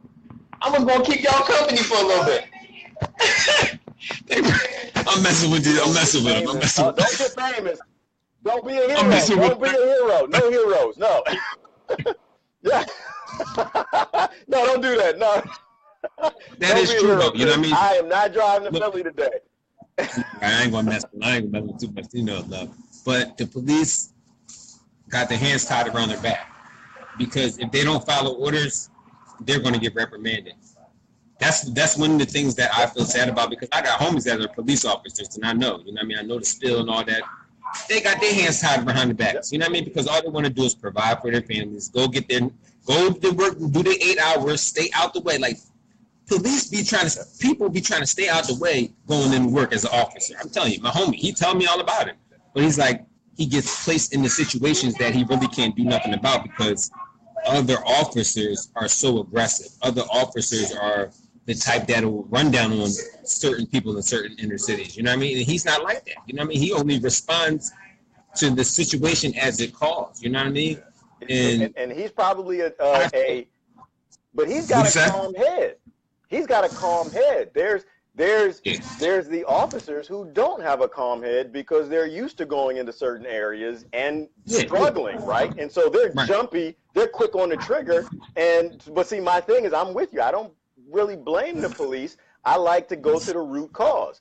Every time this stuff happens, always know your rules. you know what the politicians do? Every time somebody gets shot by the police or some fight happens, the politicians do this. They like this. Look, see what the police did? Look what the police did. The police did it. You know, the police did it, right? We need to get a march together and march against the police. And I'm just sitting here, I'm always like, well, wait a minute, but who wrote the laws? Why are you even in the community arresting somebody for not paying the parking ticket? Right? Why are they even doing that? The legislators write the laws that prey on the people. And so people who hate police, but they got bumper stickers on their cars for the politicians who write the laws that made the jumpy police jumpy, and the police who don't want to go along with it to do these things, you know, they have nothing to say. And the last thing I'm going to say on that is I got friends who work for the Department of Defense, and they criticize the police. And I'm just sitting here saying, wait a minute, you work for the Department of Defense. You are making weapons of mass destruction to go around the world to murder people, and you don't think that, you think that police are bad and what you do is good. How they pay their mortgage is horrible, but how you pay your mortgage is good. Right. And it's deeper than that too, because it's like the laws have been changed. Somebody had dropped the dip on me. I didn't get to research it yet, but they said the laws had changed. They've written in wordage to make the minor laws major laws type. Like minor offenses, they made them into where they would be like laws to where the police would have to act. You know what I mean? Where mandatory. This happened. This happened. Somebody said that this happened in like 2000. So that means it was under Bill Clinton, who was the crime boss of all crime bosses. You know what I mean? Who was one of the politicians who pushed for the police reform that we see now with the inequality and the inconsistency with the mass incarceration. You know, this happened during a Democratic administration when people love to throw out the race bait, the race tactics of, oh, the Republicans hate black people and this and that. Well, guess what? The Democrats hate black people just as much. You know what I mean? They just don't. It's like they know how to show it, you know? They have better PR. That's it. Yeah, that's all. They have better, exactly. They have better PR. You know, they have people that can cover the tracks. They have people that can cover up the messes. You know, they have black people in the inner city communities that can save face. Jesse Jackson, Al Sharpton. Look, we need y'all to go to the black community and show the black community that we care. The politicians, I mean, people forgot that Al Sharpton and Jesse Jackson don't represent black people. No, they don't represent the political presence of black people, but black people still let these dudes speak for them on a national scale. We have to get back to where, like you were talking about earlier, we go to the communities where people, their voices aren't being heard, more or less, you know, and we have to allow for our voices to be spoken freely in the pain, in the midst of the pain. We shouldn't be scared to speak about the suffering, like they tell it. They say, don't talk about the suffering because you don't want nobody to look down on you, or you don't want nobody to think bad about you, or this is how I'm thinking we think. It's like, if you tell somebody you got taken advantage of or something like this happened, you feel weak because now others are looking at you like you're like they look at you like you're weak, more or less. So it's like, I don't know, it's kind of confusing what I'm trying to say, but people are afraid to let their pains come out from within them. You know, they're afraid to let the pain that they're dealing with come out because first, they don't think others will understand it. And secondly, they don't think others have the same type of pain in common, which more often than not, they do.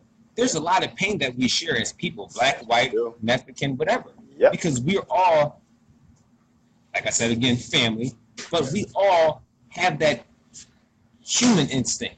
Okay, this is a human thing. Like the constructs that they've made around us are not a factor when it comes to just the natural human ability to understand. We have the same needs. Well, we respond. We all need food. And we respond. We respond to pain. We respond when you see pain in somebody else's eyes. We respond to it. Like it's like this whole machismo male thing where men can't cry. Brother, I cry. When I need to weep, I weep. It happens, you know. But the thing is that when, you know, but you're taught as a man, you can't share your pain. You can't You can't Yeah, cry. you You can't show can't your be pain. If you're a sad. man, you You know, soft. it's Soft. like be tough, be tough. Don't. And the reality is, when you share what you got, other people share what they got. And when now you got two supposed to be tough men sharing their Thank y'all. pains, and they got Well, have a good day, all right? Uh-oh. Did he get kicked out? but it's important, because if you don't know that people who are different from you have the same experience and or a different set of problems that are just as damning, you know, then you don't share that bond. And we as a human race, we have a lot of the same experiences. We gotta share that bond. Yes, indeed. We have to share that bond instead of sharing the division. What we share more is the division. So what it'll be like is they'll throw some shit out there, or we'll see some shit like the Kanye thing, and everybody has an opinion. You know, everybody has an opinion, because, you know, they've made us to where we're very opinionated people. You know, we're very opinionated when, I mean, I get it. We all want to have free speech and have the freedom to feel like we can say anything about anything, but what we're doing is buying into the narrative that is creating the division, because those opinions are more or less just developed from the indoctrinated way that we already think. You know what I mean? So those opinions come from flawed perspectives, flawed logic, and miseducation, shall I say. You know what I mean? Because when we talk about what Kanye West said, first of all, people shouldn't feel any type of hate. You know what I mean? From the rip, you shouldn't feel hate, because that is something. If you feel yourself hating an individual, you're already losing. We're already losing the battle right there, because our thoughts are surrounding, our solutions are surrounding the hate that we have for a certain set of groups. So it's like progressives. The solutions that progressive heads are in line with hating Republicans. Right. You know what I mean? They're not in line with saying, oh, I love all people, so we're going to think about solutions for all people. They're thinking about solutions because they hate Republicans. Right. And they hate the way Republicans govern. And it's like, they hate the Republican voters as well. But now you say you want unity, but you don't realize that you surrounded your mind by hate. The way that you're creating the solutions is based on hate.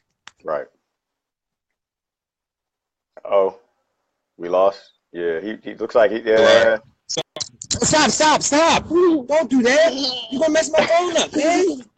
Look at me, say something now. Say something. No, say something. Carter, say something. Hey, what's going on? Hey, Carter. Hold the camera up. And we talk that you want to be a boss and talk and take my phone. Talk. Upside down, left side. Stop. Hey, Carter. Can you hear me? Look. Say hi, Carter. You upside down. Carter, you upside down, brother. Hi, you upside down, brother. I don't know what's happening. I'm getting dizzy about this. I'm doing a live stream. Yeah, I got caught at bad time, G. Chris, my phone is switched upside down. I didn't expect little man to be here. I went to Dunkin' Donuts. They came and said, "Oh, that's awesome." Yeah, I got it. I can't even do. My phone is messed up now. Hold on, let me try. I'm getting dizzy. I'm old, brother. You a young guy. You can't do that to me, man. You got my epilepsy and stuff gonna start flaring up. You messing me up, man. You a young cat. You can. Hold on, I'm trying. Oh man, I'm about to. It's okay. It's like, hold on, wait. I'm gonna back out. Oh my goodness! Now all I can see is "Make America Great Again" on your hat. That's all I see. I see red and it's lopsided. Yeah, all right. Don't be trying to lie on my hat. Make America Great Again. That's all I see, Kanye. I don't see nothing. No, bro, don't be lying on my hat. End all war. Love all peoples. Yo, really, when I wear this hat too, people, you can see the hate that people have being American. They don't know how to respond. You know, people see the hat, it's still reversed. Hold on, let me try to fix this out. Yeah, I'll get it. I'm gonna leave and come back, and then we're gonna dip. All right? Oh wait, hold on. This is so difficult. I hate phones. Right. Like I really do hate phones. You almost there? No, you went back. I'm lopsided. I'm upside down. You're almost. Hold on. See, look, when I go back this way, I can go like this, and we might be good. I don't know if I do that. No, that keeps doing it though. It keeps sending me the same way. I go upside down, then I come around here, and I'm still upside down. You know what, Chris? Hold on. I'm good. Hey, y'all, Chris ain't that good with technology. Chris. Everybody's laughing. Look at everybody laughing. I'm trying to do the voice. Oh my goodness! There was this time I was watching Chris's video, and G, I'm gonna cut. G, yeah, look, go. I cut this short. My phone's gonna die. We're gonna cut it short, and then I thank you all for trying to bear with me. Thank you so much for talking, Jim. Yeah. Thanks everybody for tuning in. The technicalities suck. Yeah, brother. Go on, brother. I'll talk to you later, man. Go ahead. I'm not gonna talk about you when you hang up. I'm not gonna talk about you at all. Go ahead. Go ahead, brother. Yeah, we gonna. Don't be talking about me like you talked about Kenyatte, and then had to change up. I ain't gonna say nothing. Make America great, Chris. Make America, brother. All right. All right, brother. Love you, brother. Love y'all. Thank you, everybody. Man. I'll catch you later. All right. All right. Dang it. Yeah, so I kind of caught Chris off guard. Usually we talk on Saturdays. I tried to catch him on a Sunday today, so he was out and about doing his thing. So let me tell you all this story. I tell you the story. I can tell you the story. I got to tell you. I'm laughing. I was watching Brother Chris, and I don't know what was happening, but his microphone wasn't working, so he was trying to fix his mic, and I think he was talking to his other brother. He was trying to fix the mic. He said, it's not working. It's not working. Nope, the mic is not. Yeah, and then he turned the phone the other way and turned the phone upside down. I was like, Chris, the mic, you can turn the phone. It's not going to fix the mic. He's like, wait a minute, let me try to flip it the other way. Oh, I love this dude to death. He is hilarious. He's not a technology guy. Not a technology guy. I'm just going to let y'all know the microphone is like this little thing that's on the phone. And if you turn the phone, it's not going to fix the microphone. It's not going to do that. But that's good, though, man. I like talking to him. Good brother. Good brother. I guess he was down there, went to Dunkin' Donuts. I didn't want him getting arrested. I did not want that to happen. I'm tired. I don't feel like driving to Philadelphia to bail anybody out. I was digging in the garden this morning. I was digging up some elderberries, transplanting them. I don't have time for that today. So, but oh, he is hilarious. Oh my God, he was upside down. He couldn't fix it. I was, Chris. All right, anyway, technology, y'all. He trying. Y'all don't say nothing about Chris. He trying. So anyway, I give a few more minutes. Let's look at some comments and see what happens. His son is cute anyway. Did y'all see that little Carter? Carter is awesome. He is the funniest kid. Some of the best Chris videos I ever watched. Y'all ever watched Chris video? Is when he has Carter. Because Carter's like, this is my daddy. He's not y'all daddy. He my daddy. And Chris get on, start talking. We got to fight the system. We got to do this and do this. And Carter jump on his back, get on his neck, start putting his finger in his nose and his eyes. He's like, Carter. You know, say, we got to fight the man. And Carter like, daddy. I gotta watch Chris. Listen, look, if y'all aren't subscribed to Chris, y'all need to subscribe to Chris Lewis. He is hilarious, and his son is a riot. It drives. He like kind of. He said he tries to hold on to it too, because he'll try to. He doesn't want to yell at his son. He wants to keep it, on the level, and doesn't want anybody to talk about it. And he'll try real hard, but Carter don't care. Carter like, Daddy, you can yell at me all you want. I don't care. I'm gonna hit you with the bunny. He'll take the bunny and throw the bunny across the room, hit Chris in the side of the head. Carter, what you doing? You guys, Chris, kids are everything, man. Kids are everything. Mine crazy as hell too. They lie to me all the time. Stuff. I'm a pushover sometimes, but you know what? When it comes to raising kids, though, I mean, my perspective on that is so here's a funny thing. My kids actually tell me as much as I tell them. They do. They in the other room probably listen to me right now, but they do. They actually tell me as much as I tell them. I do my best to tell them things that won't get them killed. I do my best to tell them things that will allow them to explore and find out who they are without me telling them who they are, right? Because I want to meet them. Like, sounds a little crazy, but think about it from this perspective. Like, these kids come into this planet, we don't even know really what they are. Their minds, like the way their neural pathways set up, it's based on the experiences they have and the things they do. And so You want them to go explore and try different things and figure things out. Like being a kid the earth is a laboratory, right? You want kids to figure out how to draw on the walls and what happens. I tell you, let me tell you a story. So my oldest son, I don't know what, I used to live in this apartment when he was little. And so I went to, I guess I don't know how old he was, but I was on the sofa. We was doing something. He's running around doing like little Carter, like Daddy, doing this thing. And I guess I drifted off to sleep. I kind of fell asleep a little bit for a few minutes. I dozed, and he's like, "Daddy, sleep. I got an experiment." He took the crayon.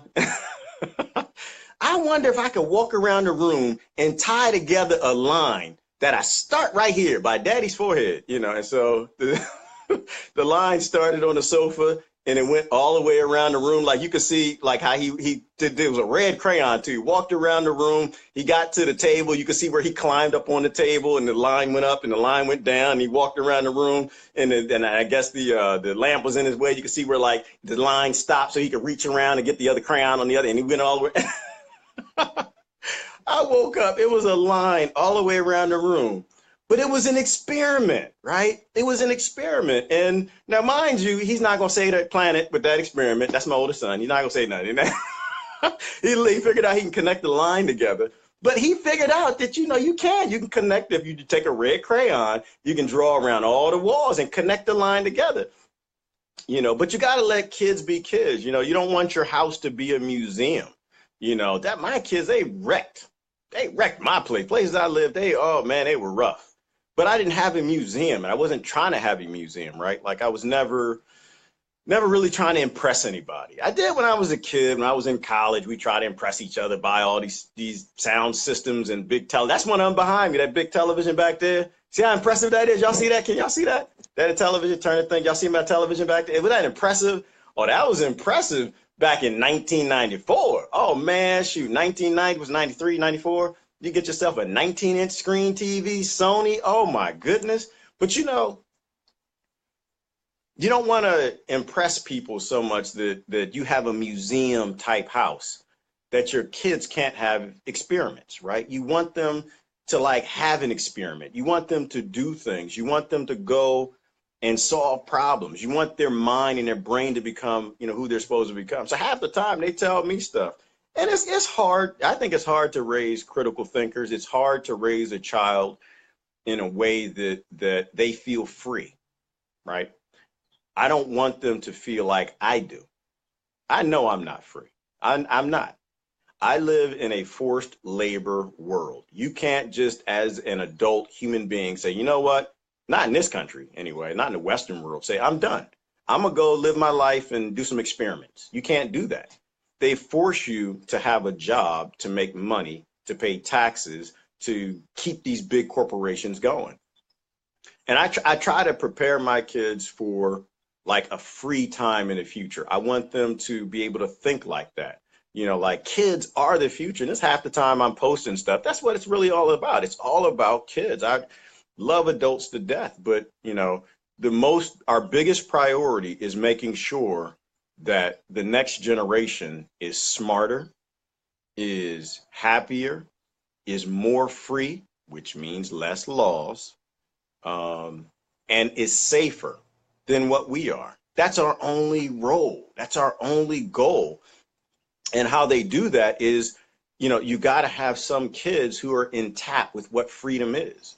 And if they're born into a family where you're constantly yelling and screaming at them and telling them what they can't do, as opposed to, just kind of how the world works. And that's those are the conversations that I like to have with them. Like, it's how the world works. Like, the reality is, in the areas we spend time, I tell them the truth, which is, I tell them, listen to the man with the gun. I'm not one of these parents that tells my kids, if a police officer pulls you over, that you question him. Right?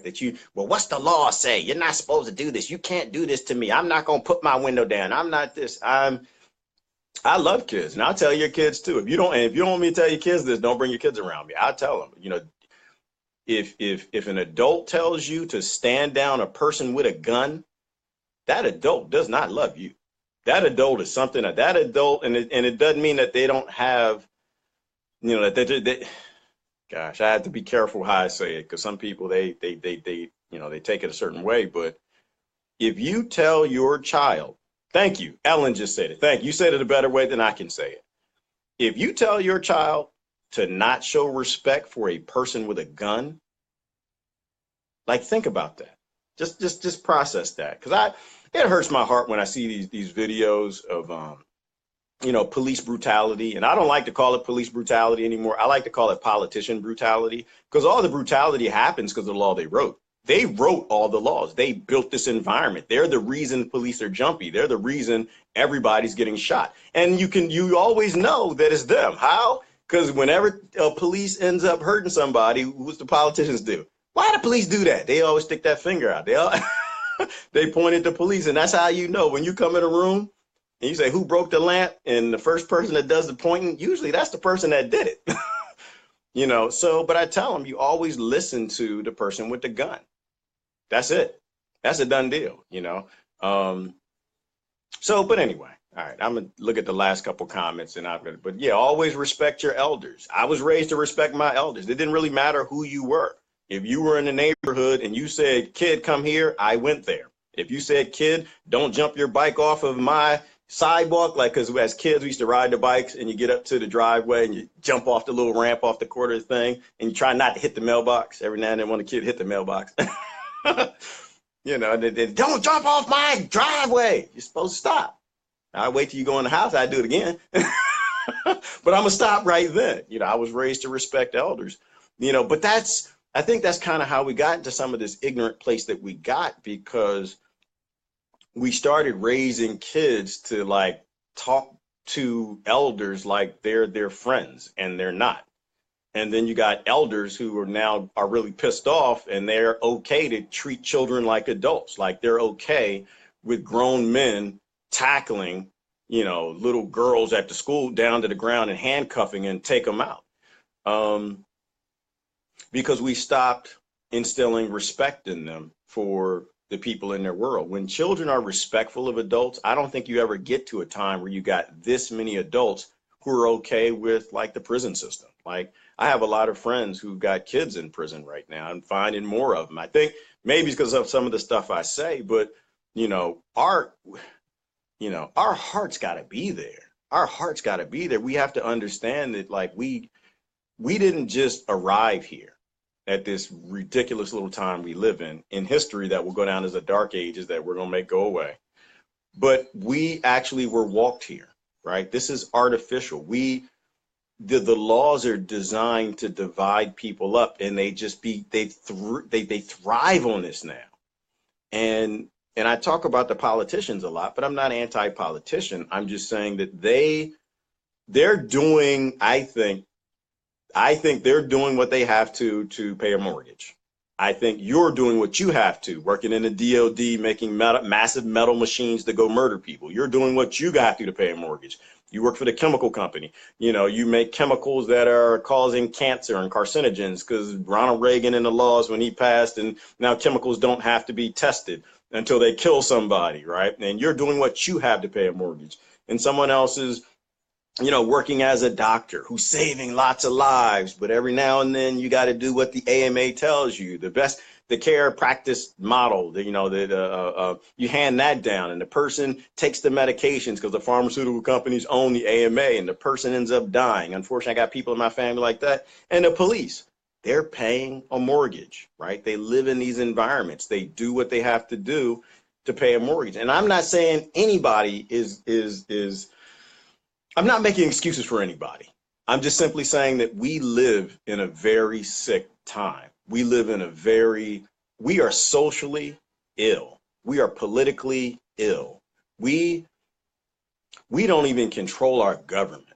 And we've got people yelling and screaming about who else to put in government that we can't control. Like they're excited about it. And I'm just, you know, we have to pull up. We have to pull up. And I think that pull up comes from you talking to somebody who's not like you, whoever you're supposed to be against, whoever, if it's the Republicans, if it's the libtards, you know, whoever it is, I'm not saying, and don't find the most extreme one either. Don't find the most extreme one, because then you'll have reason why you don't like them. But what Chris was saying earlier about hate, right?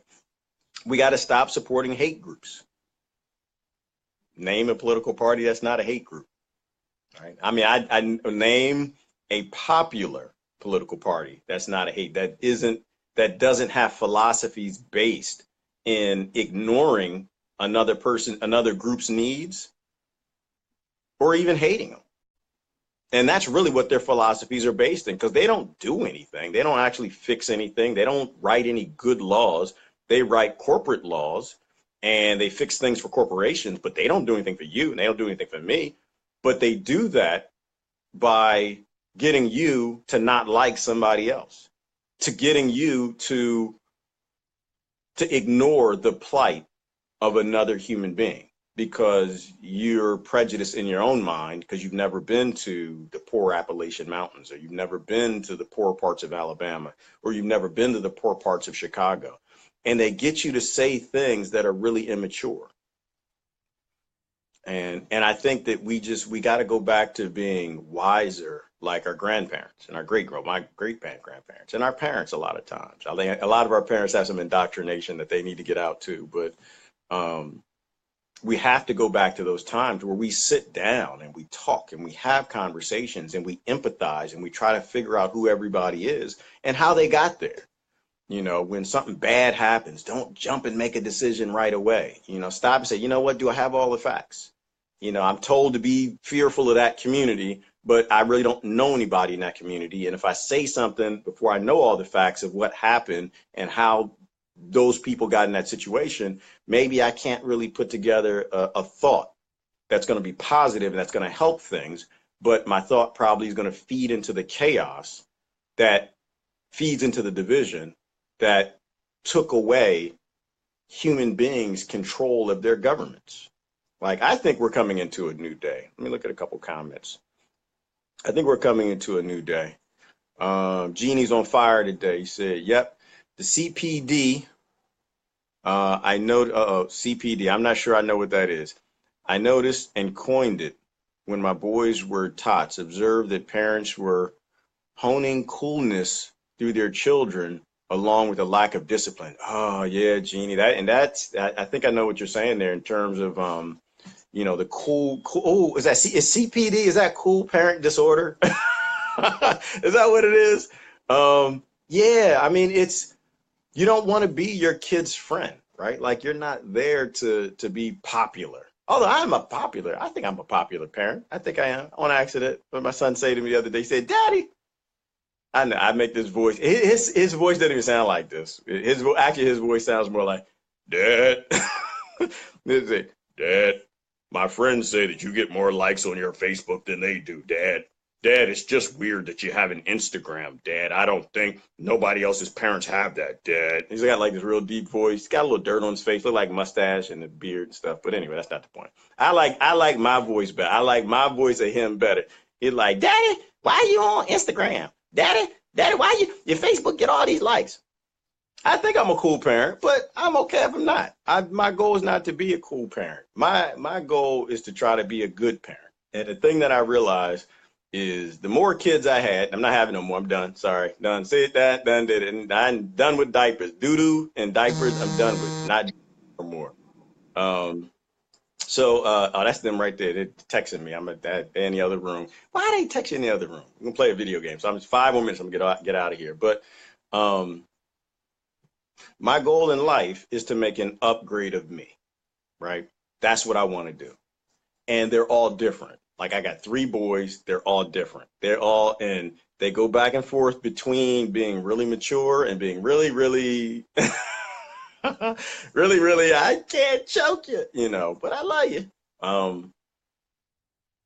But they're all different and they all have different needs. And this is why I disagree with, this idea about, how to raise children. Oh, this is how you raise children. No, that's not how you raise children. Every single one of them is different. They're like the 7 billion different human being adults on this planet, right? They're all different and they all have different needs. And as a parent, I think your job is to keep them from dying, keep them from doing anything too stupid that ruins the rest of their life, because they probably live in a Western country that's designed on ruined people. That's another whole topic.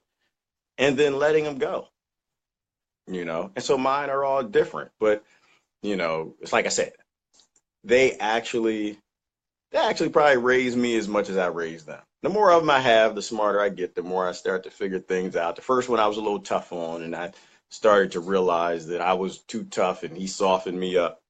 You know, but all you're supposed to do, you love these little kids. That's all you do. You love them. And like we started off the broadcast earlier, and you don't love other people's kids any less than yours, right? It takes an earth to raise a child. It does. It doesn't take a village. It used to, that's that old African saying. I think it was African. It takes a village to raise a child.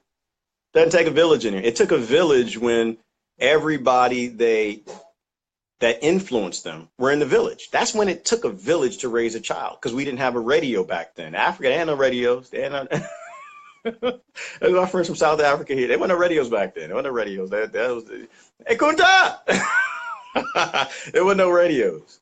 You know, but then you got radios, and it took a state to raise a kid. It took a region to raise a kid. Now we have the internet, and our kids interact with adults all over this planet, right? It takes an earth to actually raise a child, because the things we do and we say affect other adults, and there are cascading effects. And so now we have a society, an earth, that has a lot of angry adults that are a lot angrier than they should be. You know, we have, certainly my nation, we got a lot of angry adults here that are a heck of a lot angrier than they should be. And an angry adult is a dangerous adult, because we live in this time, and I'm gonna end on this one. We live in a time where we are throwing kids in prisons. We're putting them in cages. Under 26. They don't have frontal lobes. They can't even make decisions. We live in a time, and we have adults who are happy with that. Perfectly fine. Well, he's 24 and he did the crime, so he's got to do the time. And they completely ignore the neuroscience, the science behind it. They completely just, they don't even read the science behind it. That this little child thing at 24, it doesn't even have a frontal lobe, a fully formed frontal lobe yet. It can't even make these decisions that the laws were based on. The laws are based on punishing and penalizing adult human beings. This isn't even a human being yet. It doesn't even have a frontal lobe. But we live in a time where adults are okay with that. You know, we live in a time where, you know, we've got starving kids all over the planet, and adults are okay with that. Well, they were just born in the wrong place, right? We live in a time where you got kid immigrants coming into countries, and adults are taking that nationalism and they're attacking them, you know, and they don't stop to think, well, what if I were born there? What if your child were born there and they were immigrant, you know, they immigrated in? That's kind of what I was talking about earlier today. I was thinking about, you know, we're all immigrants. None of us are from anywhere we're at. None of us. We all, these ideas of nationalism and race and religion, a lot of them are just, they are what they are, but you should never let any of those ideas whittle away at your humanity, right? And, you know, and I'm not talking down to anyone. I never tell anybody what they should do or what they should think. I don't, you know, what you do and what you think is up to you. I'm not waiting for like some mass evolution. I care, but I don't really care from my own perspective. I do what's right because it's the right thing to do. Sometimes I do the wrong thing, and when I do the wrong thing, I apologize, and then I try to do right. And whether other people do it with me, I hope they do, but it's not, that doesn't affect my day. It doesn't affect what I'm going to do. I have people that curse me out. I'm not going to curse back at them. Why? Why would I do that? My kids might actually see that, and that's not who I want them to be. There are a lot of angry adults who want to make angry children. I don't. So how other people behave should have absolutely nothing to do with how you behave. I think there's a time when you mature into truly becoming not a modern adult, but the wiser adults who came before us, who they weren't reactionary, right? They did things because it was the right thing to do, and they did it again. And they weren't waiting for some payback. Like karma. Karma is the thing. And I'm not saying do things because of karma, but a lot of times karma has an affinity for patience. And karma, it plays that long game, right? Karma, sometimes you won't hear karma respond for 30, 40, 50 years. Sometimes it may not be in your lifetime, but that karma comes back after you're gone. And people look out for your kids or your grandkids because they tell stories and they remember what you did for them.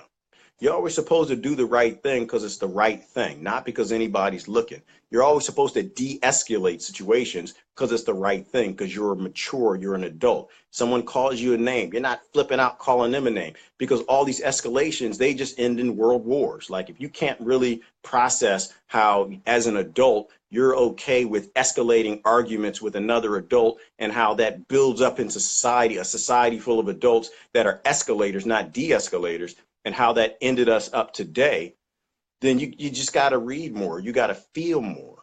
But, you know, to me, it's a position of a very immature person to be reactionary. And sometimes I get that way. You know, I'm not always mature as I want to be in every situation, but that's who we have to be. We have to do the right thing because it's the right thing.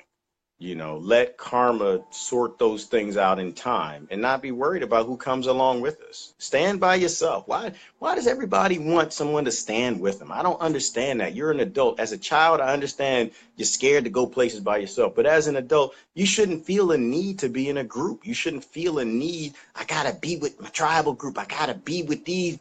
You're supposed to say what you got to say because it's true and it's right, and sleep well at night. You know, not to group up with other people, and I don't want to say this because then I can't be in the group. But no, you gotta try to evolve. You know, try to evolve and stand on your own. Yes, Buddha ended up the conversation. Teach your kids karma and the golden rule. Teach your kids, you know, and that's how we evolve and we make things better for the next generation. We don't do that by falling prey to the media, falling prey to the talking points. They're always handed down by people whose job it is, who are just paying a mortgage, but it's their job to divide you up. It's their job to sell newspapers. It's their job to get you to tune in and like the posts on the media pages, right? You have to be smart enough to not fall in that and understand that that's their job. You know, I don't hate them, but I got to change the system that makes it their job to divide people up. I need to change the system that makes it their job to put out the most entertaining news possible. You know, I got to fight a system that makes it the job of the politicians to take away rights from people that send police in neighborhoods more and more and more because there's a guy with, you know, a big business on Wall Street who's going to pay me a campaign contribution because he makes money off of this cog, you know, and so we make this thing illegal so people can't do it. It's like, and I always end up in the war on drugs sometimes, but it's a sick time that we live in, that a medicine person, you know, someone in America is a criminal. They're a deplorable. They are a convict. They deserve to live in a cage for 30 or 40 years, longer than if they raped somebody. But that same man or that same woman growing medicine, being holistic in another country is a healer. They're saving lives. They're saving children. They're doing the same thing. They're growing medicinal plants that this war on drugs that these two political parties put together. It's just crazy when you think about it. And I'm done with that. I'm done. I'm gonna get off. It's just a crazy thought that one community's lifesaver can be another community's demon, right? A demon that wants to help people and generate an income so much that it gets to a point where that sweet, innocent, holistic person who just wants to have a business growing medicine and helping people with holistic medicine has to take up a gun and defend their territory and have a gang. And like, how sick is your system if you make people of love in one country and you turn them into monsters in another? So anyway. those are my thoughts. It's Sunday. Hopefully y'all do some gardening today. I think it's supposed to rain here later. I still got some plants to plant. I got my elderberries. I got them in the ground, but I still have some. I have some sorrel. I think I have some tomatoes and some peppers. I got to get in the ground today. Looks like it's raining. Looks like it's about to rain a little bit. I got to plant anyway. People say, well, you know, why are you out there planting in the rain? What, these tomatoes ain't going to plant themselves? I think what you think these peppers going to just jump out the pot, go jump in the ground? No, I got to plant them. I like to eat tomatoes and peppers. So it rains, it doesn't matter. I got to plant. Plus, I got to play with my boys. I think they want some video games. But anyway, listen, awesome talking to you guys. Appreciate you guys tuning in. Y'all have a wonderful Sunday. Hopefully we said something that was meaningful to you. It's always a discussion, a conversation. We appreciate the dialogue and the support. Y'all have a wonderful day. And the next time I post a picture and I'm at Starbucks, y'all need to remember, I'm always trying to make some jokes. I like to joke and laugh about this stuff. Y'all don't take it so seriously. Y'all. I posted a picture and it was obvious I was at Starbucks. Y'all couldn't see that? The Starbucks was behind. They had the pictures and stuff. I was at Starbucks. They were like, yeah, boycott Starbucks, boycott. Don't be so angry. Anyway, y'all have a great day. I love y'all. Bye-bye.